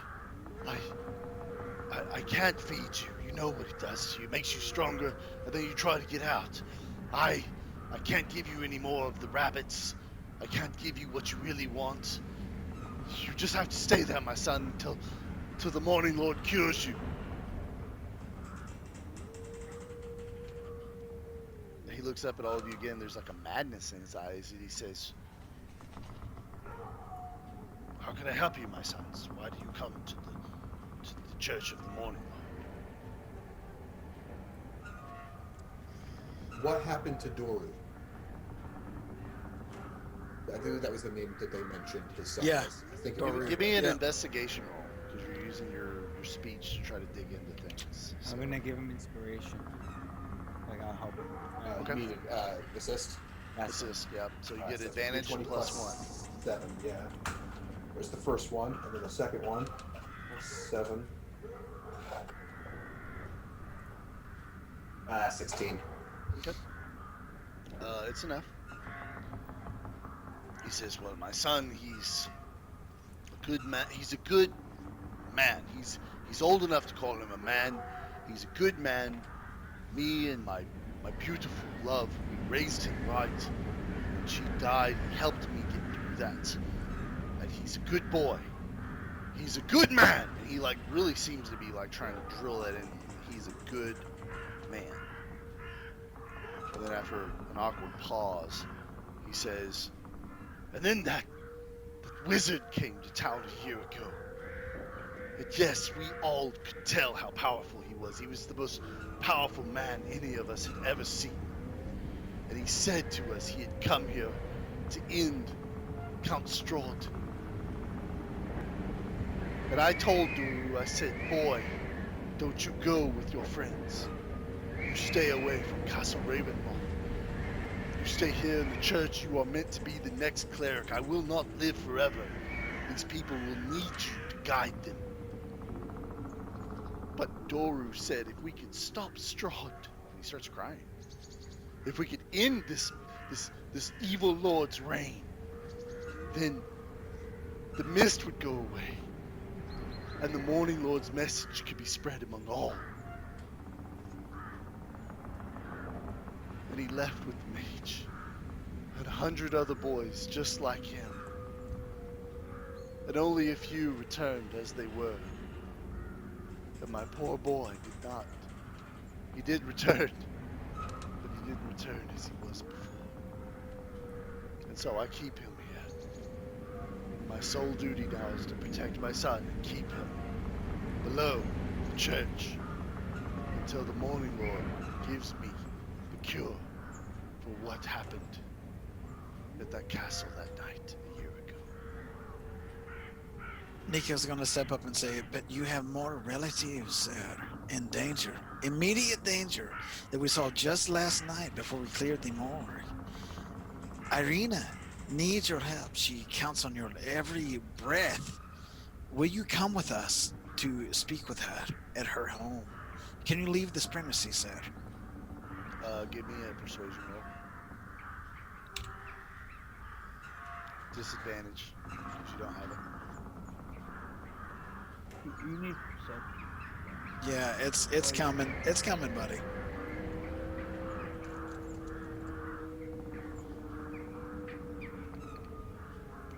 Ooh. That really sucks. No, No. the disadvantage is too. That's double suck right there. Yeah, that's super suck. Yeah. So no, you horribly fail, despite rolling a 20 on one of those two. He says, "No, I love Irina as a daughter, but Doru is my true son, and he is here right now beneath my feet, and I must protect him, and I must keep him there until the Morning Lord shows me how to cure him. And I love Irina, and I hate that Coleon is dead because again he starts crying again. He was my brother, but Doru is my true blood son, and I must take care of him. My precious love want me to do that." How did Doru change when he came back? Investigation. We're digging into this man's darkest shit. We want it all, man. Say, do we want to spend inspiration on this? Yeah, you do. This is CSI Barovia. Yeah, fuck Roll it. it.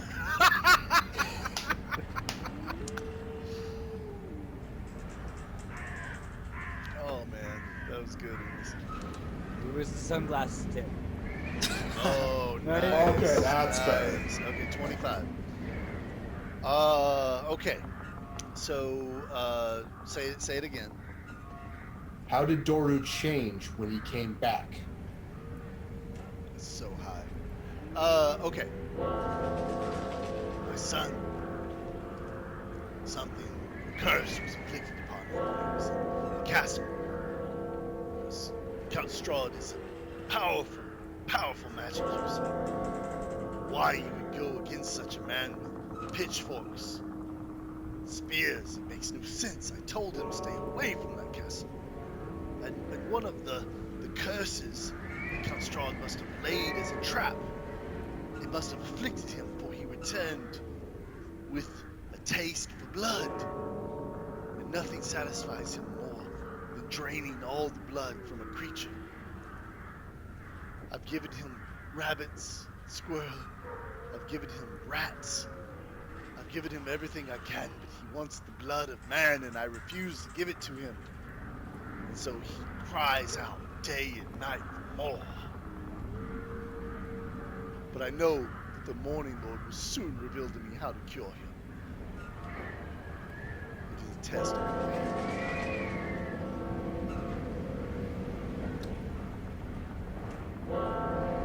Who is this party? morning? Who is this morning? You know, for a split second, he almost like drops all the grief stuff and like, he's like, "Would you like to know more about the Morning Lords, my son?" Please. He goes, "I speak only of Lathander, the god of light. He is the most holy of all the gods, and he is the only god that did not forsake Barovia after our great curse fell upon it. And though the mist dims his light here, a small ray of it shines through. And if you truly are faithful, the light can shine through you as well. Would you like to read some of my materials?" No, I'm kidding. He doesn't say that. But he says all the other stuff.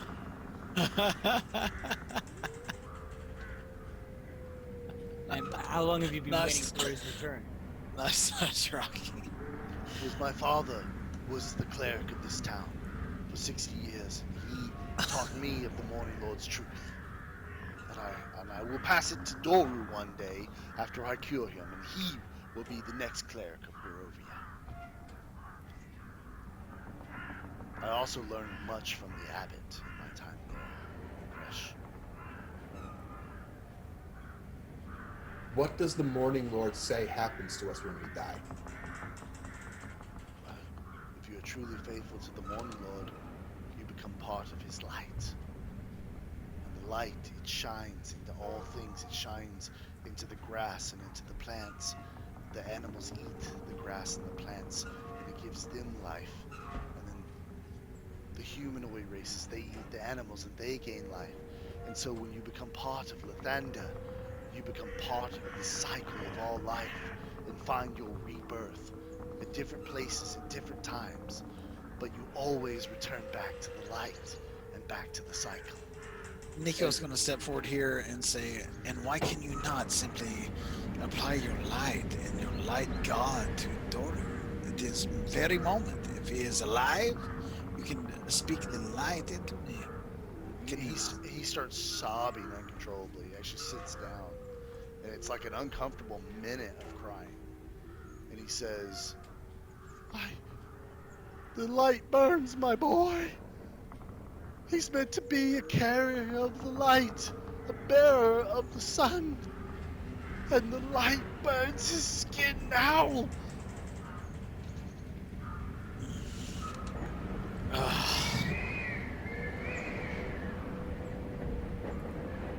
His son's a flippin' vampire, dude. Yeah, I put that together. Yeah. We gotta we gotta Honestly, do though, something. it sounds like that those gods that they worship are worships of vampires too. So maybe he is the bringer of the light, if that's what they. He's not. Vampires do not like light. The part of the cycle. No, it's Except not. they feed on us, right? They're the Ah, dude. alpha. Yeah, 1 second. Okay, so dude, all right. Speaking out of character here, we're gonna have to go down and check on Doru. And when I mean check on Doru, that means send Rogar first.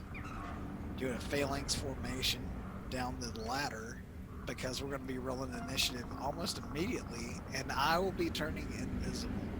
Do we have something to feed him? Can we feed him his father? We can feed him fucking Rogar, dude, because his armor can take it. We can feed him sausages. Oh, we have. Do we have any left? I got three. 20. Okay, all right. Let's feed him Rogar first, and then sausages if he wants more. Sausages are I big. wanna- Y'all didn't want y'all, dude. I told y'all if you go up on the hill here and talk to the cleric, it's gonna be a boss battle. Well, now you got one. And See, we killed this dude's son. He's not gonna help us. yeah, that's why I'm trying to make sure he's cool with it beforehand. No, but I think his son, if we don't incinerate his son's ass in a furnace, and I'm talking to me here, I'm not pointing fingers. If we don't incinerate him, we might have a chance of redeeming him in some form or fashion. There might be an artifact down there. There might be something. Dude, and Nico is a Vistani. He might know some shit. You don't know what he's heard around the If you campfire. had religion, I might let you roll on that. Dude, I'm You know what? speaking out of I'm gonna character, get. You know okay? what? No. Let's go down that path though. You don't have religion, but I'm actually gonna let you roll it at disadvantage. Okay. Fuck it. That's- Let's see if fate is in your side tonight. Dude, all right.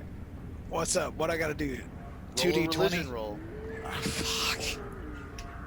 which That's for 2d20. which for you, my friend, is a +2. But you So it's a disadvantage. 1d20, 2d20s. Take plus the lower 2. +2. Okay.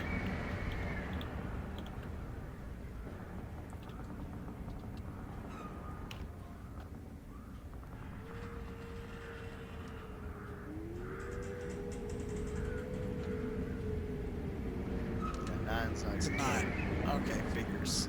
Sorry. Fucking figures, man.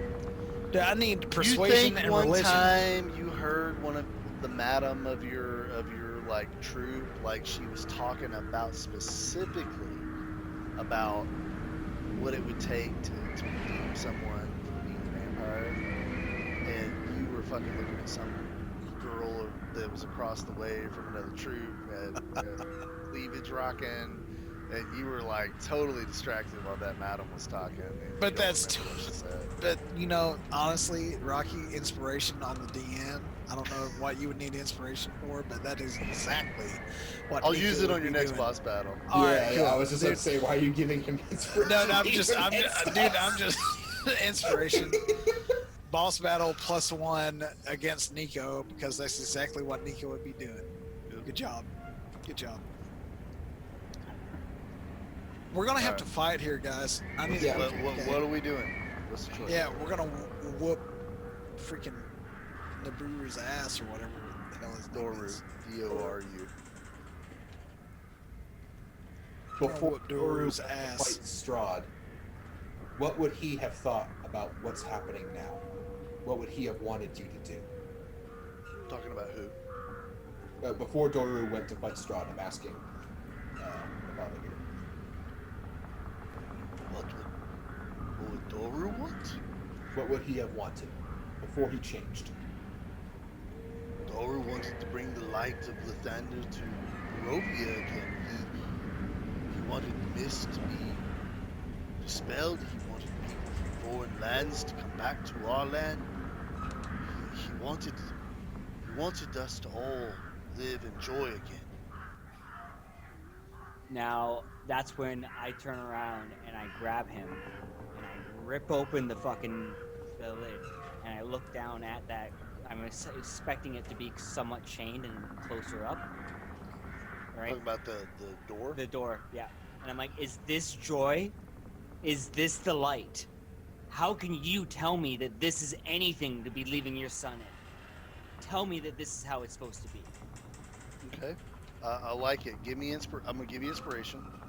And I'm going to make you roll intimidation at disadvantage. Okay. The DM give it, Well, and the DM take it away. I'm gonna use, because I have 3 inspiration at this point. Okay. So Yeah. I'm gonna, one of them. Flush up, man. All right, Use it. I'll let you do that. That's fine. All right.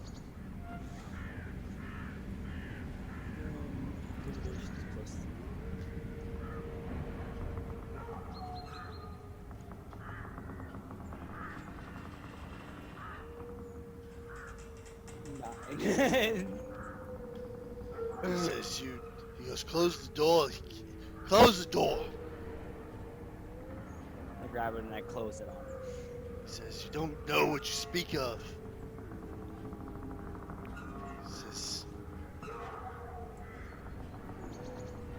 He says, yes, it's no joy. That's life in Barovia. We live in the dark here.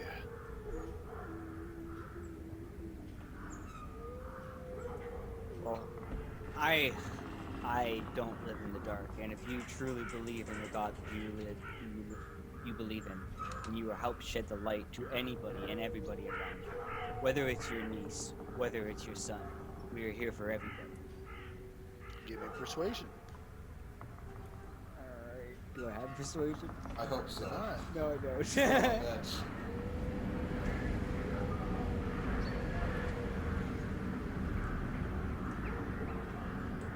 Nico's gonna be picking up persuasion at the very earliest opportunity. Yeah, we're not great at talking to people, guys. No. Not, dude. But Baron was. That's the thing. You killed him. You Well, killed So him. but it's he's with plus lit. his 3, so it's ass. 11. 11 is a good one. It didn't show up on my screen. Did you roll? Yeah, I got Yeah, 17. he rolled 112. No, he 17 and an 8, and I have plus 3 persuasion. All right, so 11. I So don't know why it didn't show up. Okay. That's said not you going just to do left it, buddy. God Sorry. damn it! I'm gonna shut up now. I tried. I'm reloading the dice roll. 1 second. I'm about to do something drastic. All right. Yeah, he doesn't seem moved by your words, man. He's like, you mean well, but you don't understand. The Morning Lord will reveal to me how to cure my son of his curse soon. Okay, so Nico is about to intimidate the shit out of this dude because he is getting really impatient with his Okay. shit. So tell me how it looks and then do the roll. All right, so do you want me to do my speech before the roll? Yes. Okay, so Nico is gonna gently sidle up to this beefy cleric, and he's gonna say, "So you serve this god, the Morning Lord, the Morning God, the God of Light. So you serve him well, do you not, or do you?"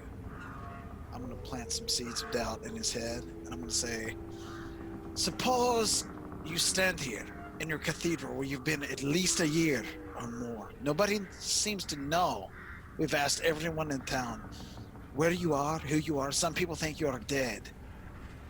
However, you're here, alive, and that brings us comfort. However, you're a coward. You sit here in your chapel, cowering under your podium, feeding your son rabbits and snakes and whatever you can find. Oh, however, you do not feed him man or blood or human blood, whatever he asks for. You're a coward. That is as simple as I can see. Give me the roll.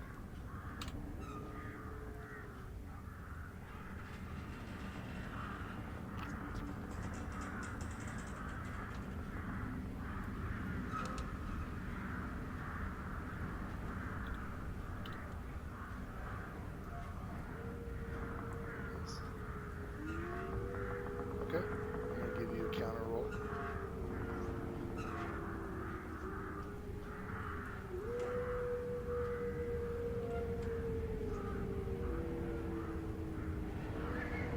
Oh, it's a tie. In a tie, you win. It's my discretion, really, but I'm going to let you sort of win this. He goes, "You don't understand everything. You say words that they're true, but you don't understand everything. That's my son, and I just want to help him. How do I help him? Set his soul free. I Okay, don't have the strength to do what must be done." Nico's going We to step do. up, and assuming that I still have the advantage here, Rocky, I'm going to engage in this conversation and say, assuming you stay here and protecting your son, how long do you think you could possibly last? Your strength is almost waning. You're a beefy fellow, I can see, and I respect that. However, you have other family members on the fringes of town that are being attacked nightly. How long do you think that the God of Light can protect them without your very presence in the middle of them? They need your inspiration. They need your motivation. They need your words and comfort and light and love. You stand here cowering when you could easily be helping your town, your city, your very country. You stand here in your broken tomb of words and feelings. We need action from you, man. Inspiration. That was fucking beautiful. He says, "My God, you sent these men, didn't you? They say the truth to me, every one of them. The truth I have run from for a year. And it cost my brother his life because I was not there to help him. And now his own children die. But Dora is my love. I cannot do what must be done. If you men are willing to go into that basement, I will take what you do next as Lathander's own actions. And though it killed me, I will wait here and see what you decide." Let's get it done. Yeah, and I'm gonna You'll bow. like me with I'm you, gonna my bow. friend. I'm gonna bow to him and say, "I am Nico Tirana, at your service." I'm gonna back away with my friends, and Rogar, you're going first down there. Thanks, buddy.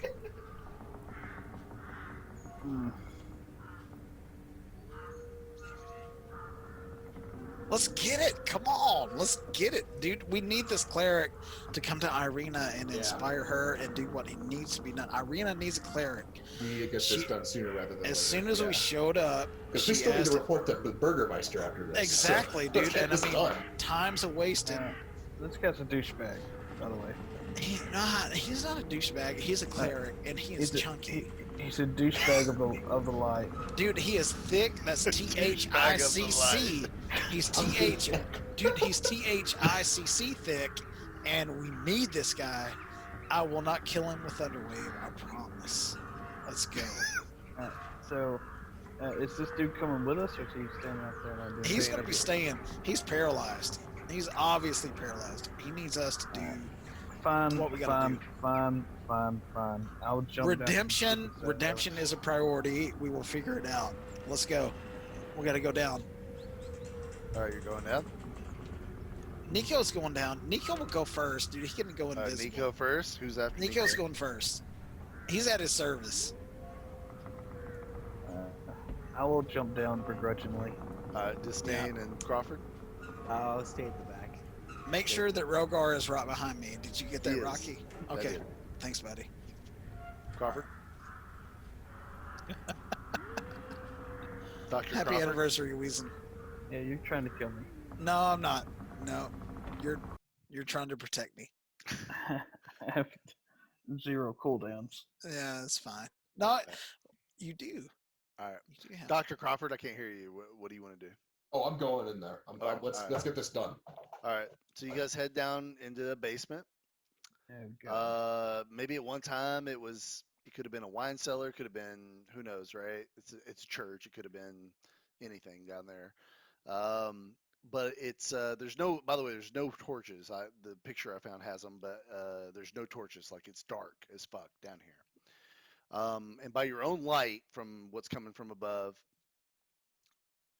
a movement sort of happens in front of you. Nope. And you really quickly you're like, what is that? And in the little bit of light you have, this young boy sort of comes into your vision, but he's very, very malnourished. He looks haggard, man. This kid looks like he hasn't eaten in forever. Probably 90 pounds soaking wet. Mm. And he says he's got long matted hair and long fangs, and he says, "Did Father send you for me to eat? I'm so hungry." Since Nico's at the front and he's got his kit prepared, can I just drop some flares down, some torches down Yes. at the bottom of the ladder? I'm Yes. dropping them down. They I'm light lighting- up the room. Yep. And now you see him fully. He's got torn clothes. I mean, again, this kid is like 90 pounds soaking wet. He's little.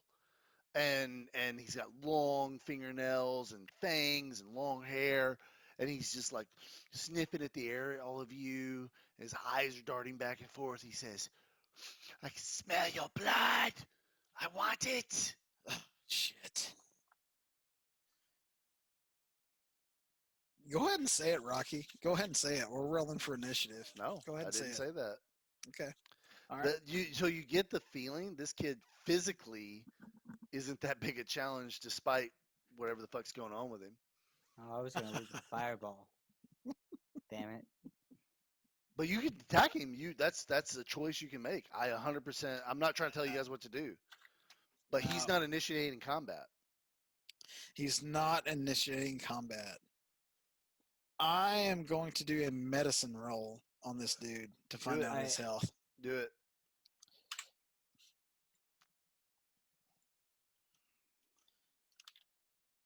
Medicine roll is a 1d20 plus Mhm. 2.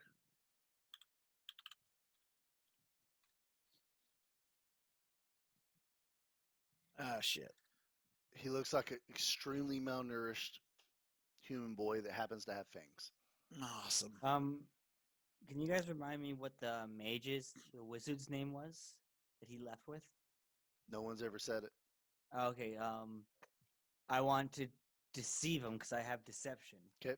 I want to deceive him and tell him that we are with that crew, and what made him think that he could just abandon us like he did. Give me a deception roll.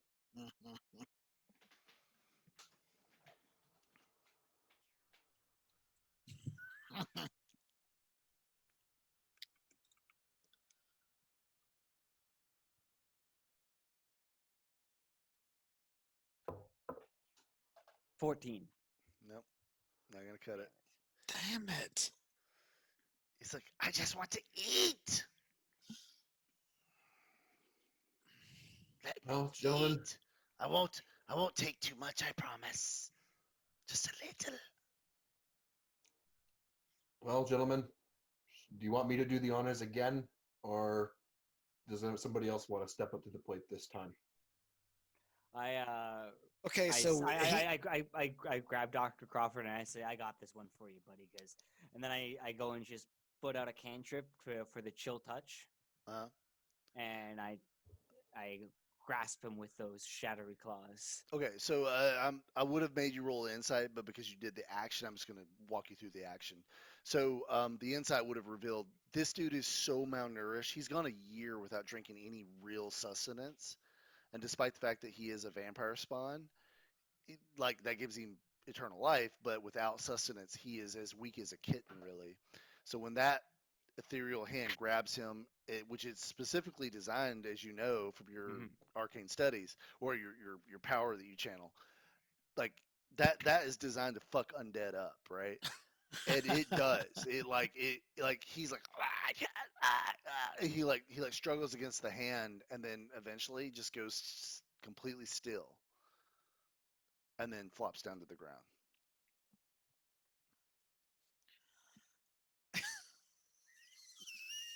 Well, time to check for a pulse. Yep. I'm gonna go over there, take out the dagger. I'm gonna begin to remove the head. You want to decapitate him? Yep, work his way through the neck. Okay, you decapitate him. Again, it's thin. It's thin meat, man. Okay.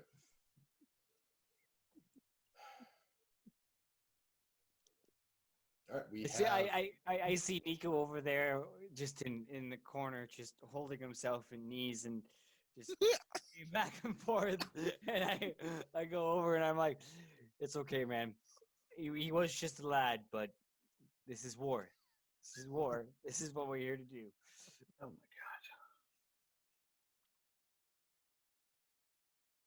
Oh, set his soul free. So, do you think it's a good idea or a bad idea to I show the head to the father? Let him know it's done. you better let Nico do it because at least he can stick his arm up through the neck Yeah. hole and, I hand and Nico animate it. the head by the hair. I'm like holding it by the hair. Be like, I'm okay, Daddy. I am okay. You do not have to fear my well-being anymore. Do you do that for real? No, I don't. No, I don't. Okay. I feel like we've made a savage mistake. What was your what do you want to do with the head, Dr. Crawford? What's the intent there? Well, I have a sack for now. For now, I'm going to put it in the sack so Okay. that he doesn't have to look at the father doesn't have to look at it until he's ready, at least. And then I'd say, well, the deed is done. Let's go up and let Father Donovich know that his son's soul is finally free. Okay. So you guys go back upstairs. Yep. Okay. Okay, Nico will be the last one up the ladder. All the stains at the back, so he walks up. All right. So you guys go up there, and Father Donovich is sort of sitting there rocking. He's mumbling prayers. You come up. He says, "Well, what did you decide?" His I soul must is know. free. His soul is free now. And he starts crying. He starts sobbing. He says, I thank you. I know the Morning Lord sent you here. You did what had to be done. But it's hard for me to think about. My boy died. You must understand. I Of understand. course. Would you like to perform the last rites for him? Because of his curse, it would do no good. The last rites protect against being brought back as an undead. And poor Duru was already. What Well, should you we done. do with the body for you then? I'll take care of it.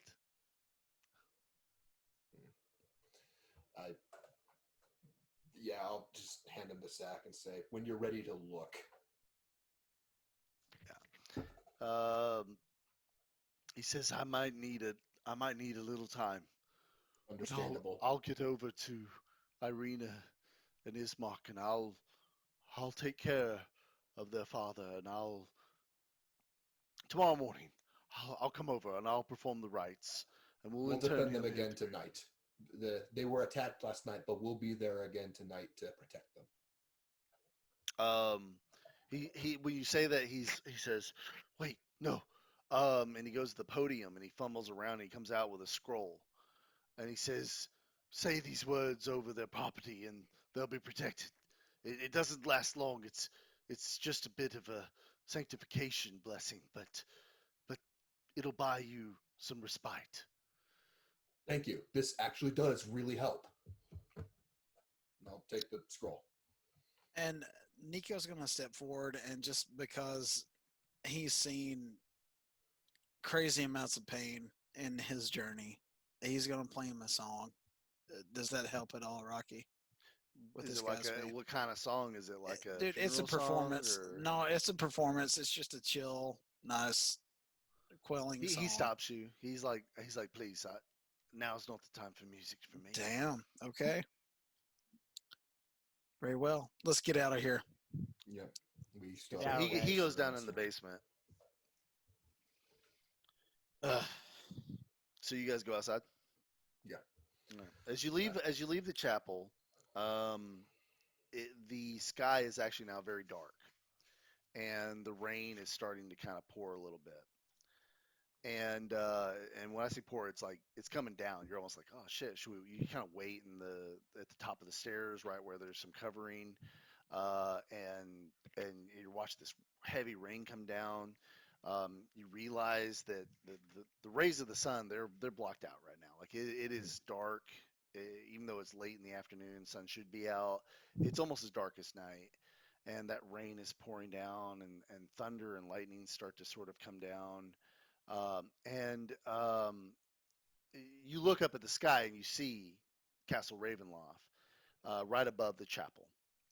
And you're sitting there looking at that for a moment, and out of nowhere, a bolt of lightning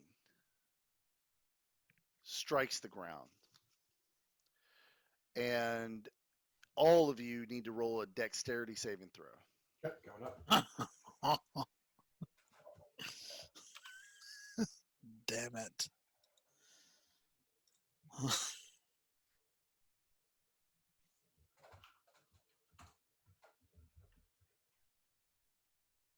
I Who did was good. that? 24. You're 24 good. for me. You're good. Keep them coming.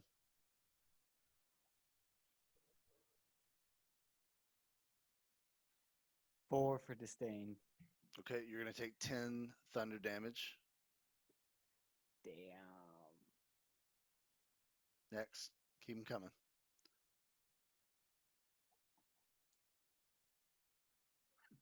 9 for me. 10 thunder damage. And you're thrown back. I'll tell you what happens in a second.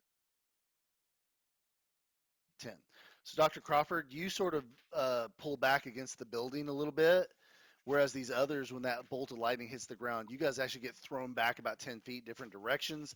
You land on your feet. You take that 10 thunder damage, and you sort of stagger back to your feet, almost like shaking from that damage.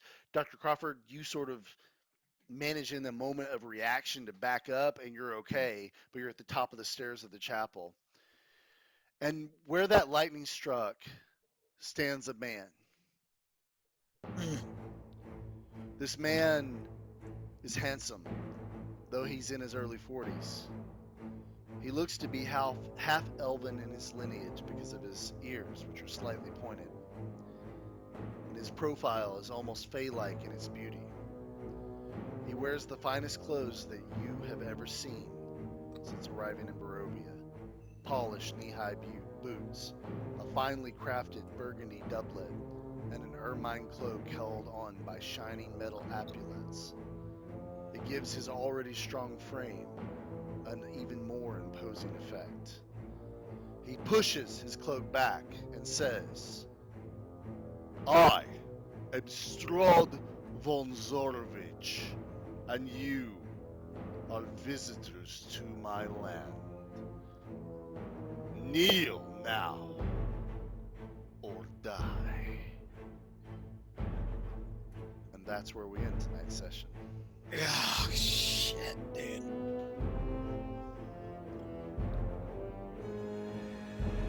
I don't think Brogan's gonna kneel. He's not, and that's the problem. That is the whole problem with the situation. And that's okay. Well, he can deal with it himself. He's got to, dude.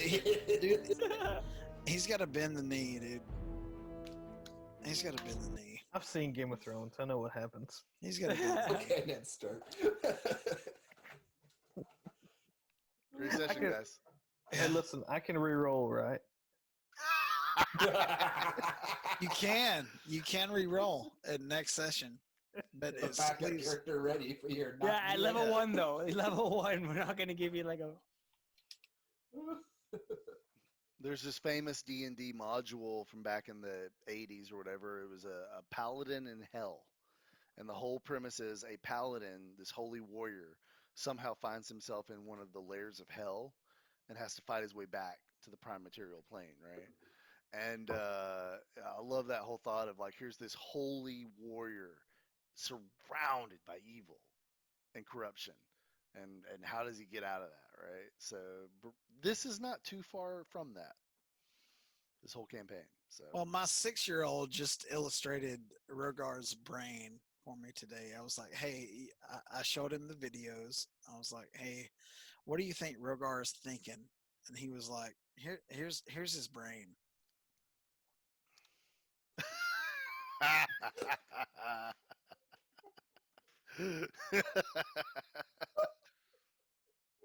So I hope that Rogar proves my 6-year-old wrong.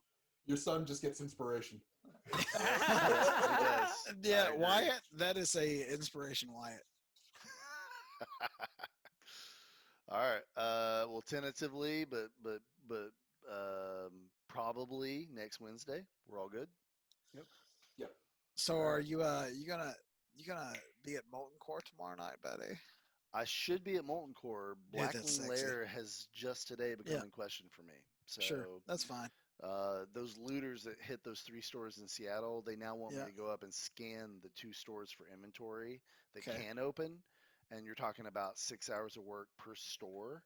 So I might just have to do an overnight Saturday in Seattle and do that. But I will take my laptop, and if I can play from a hotel room in my laptop, I will.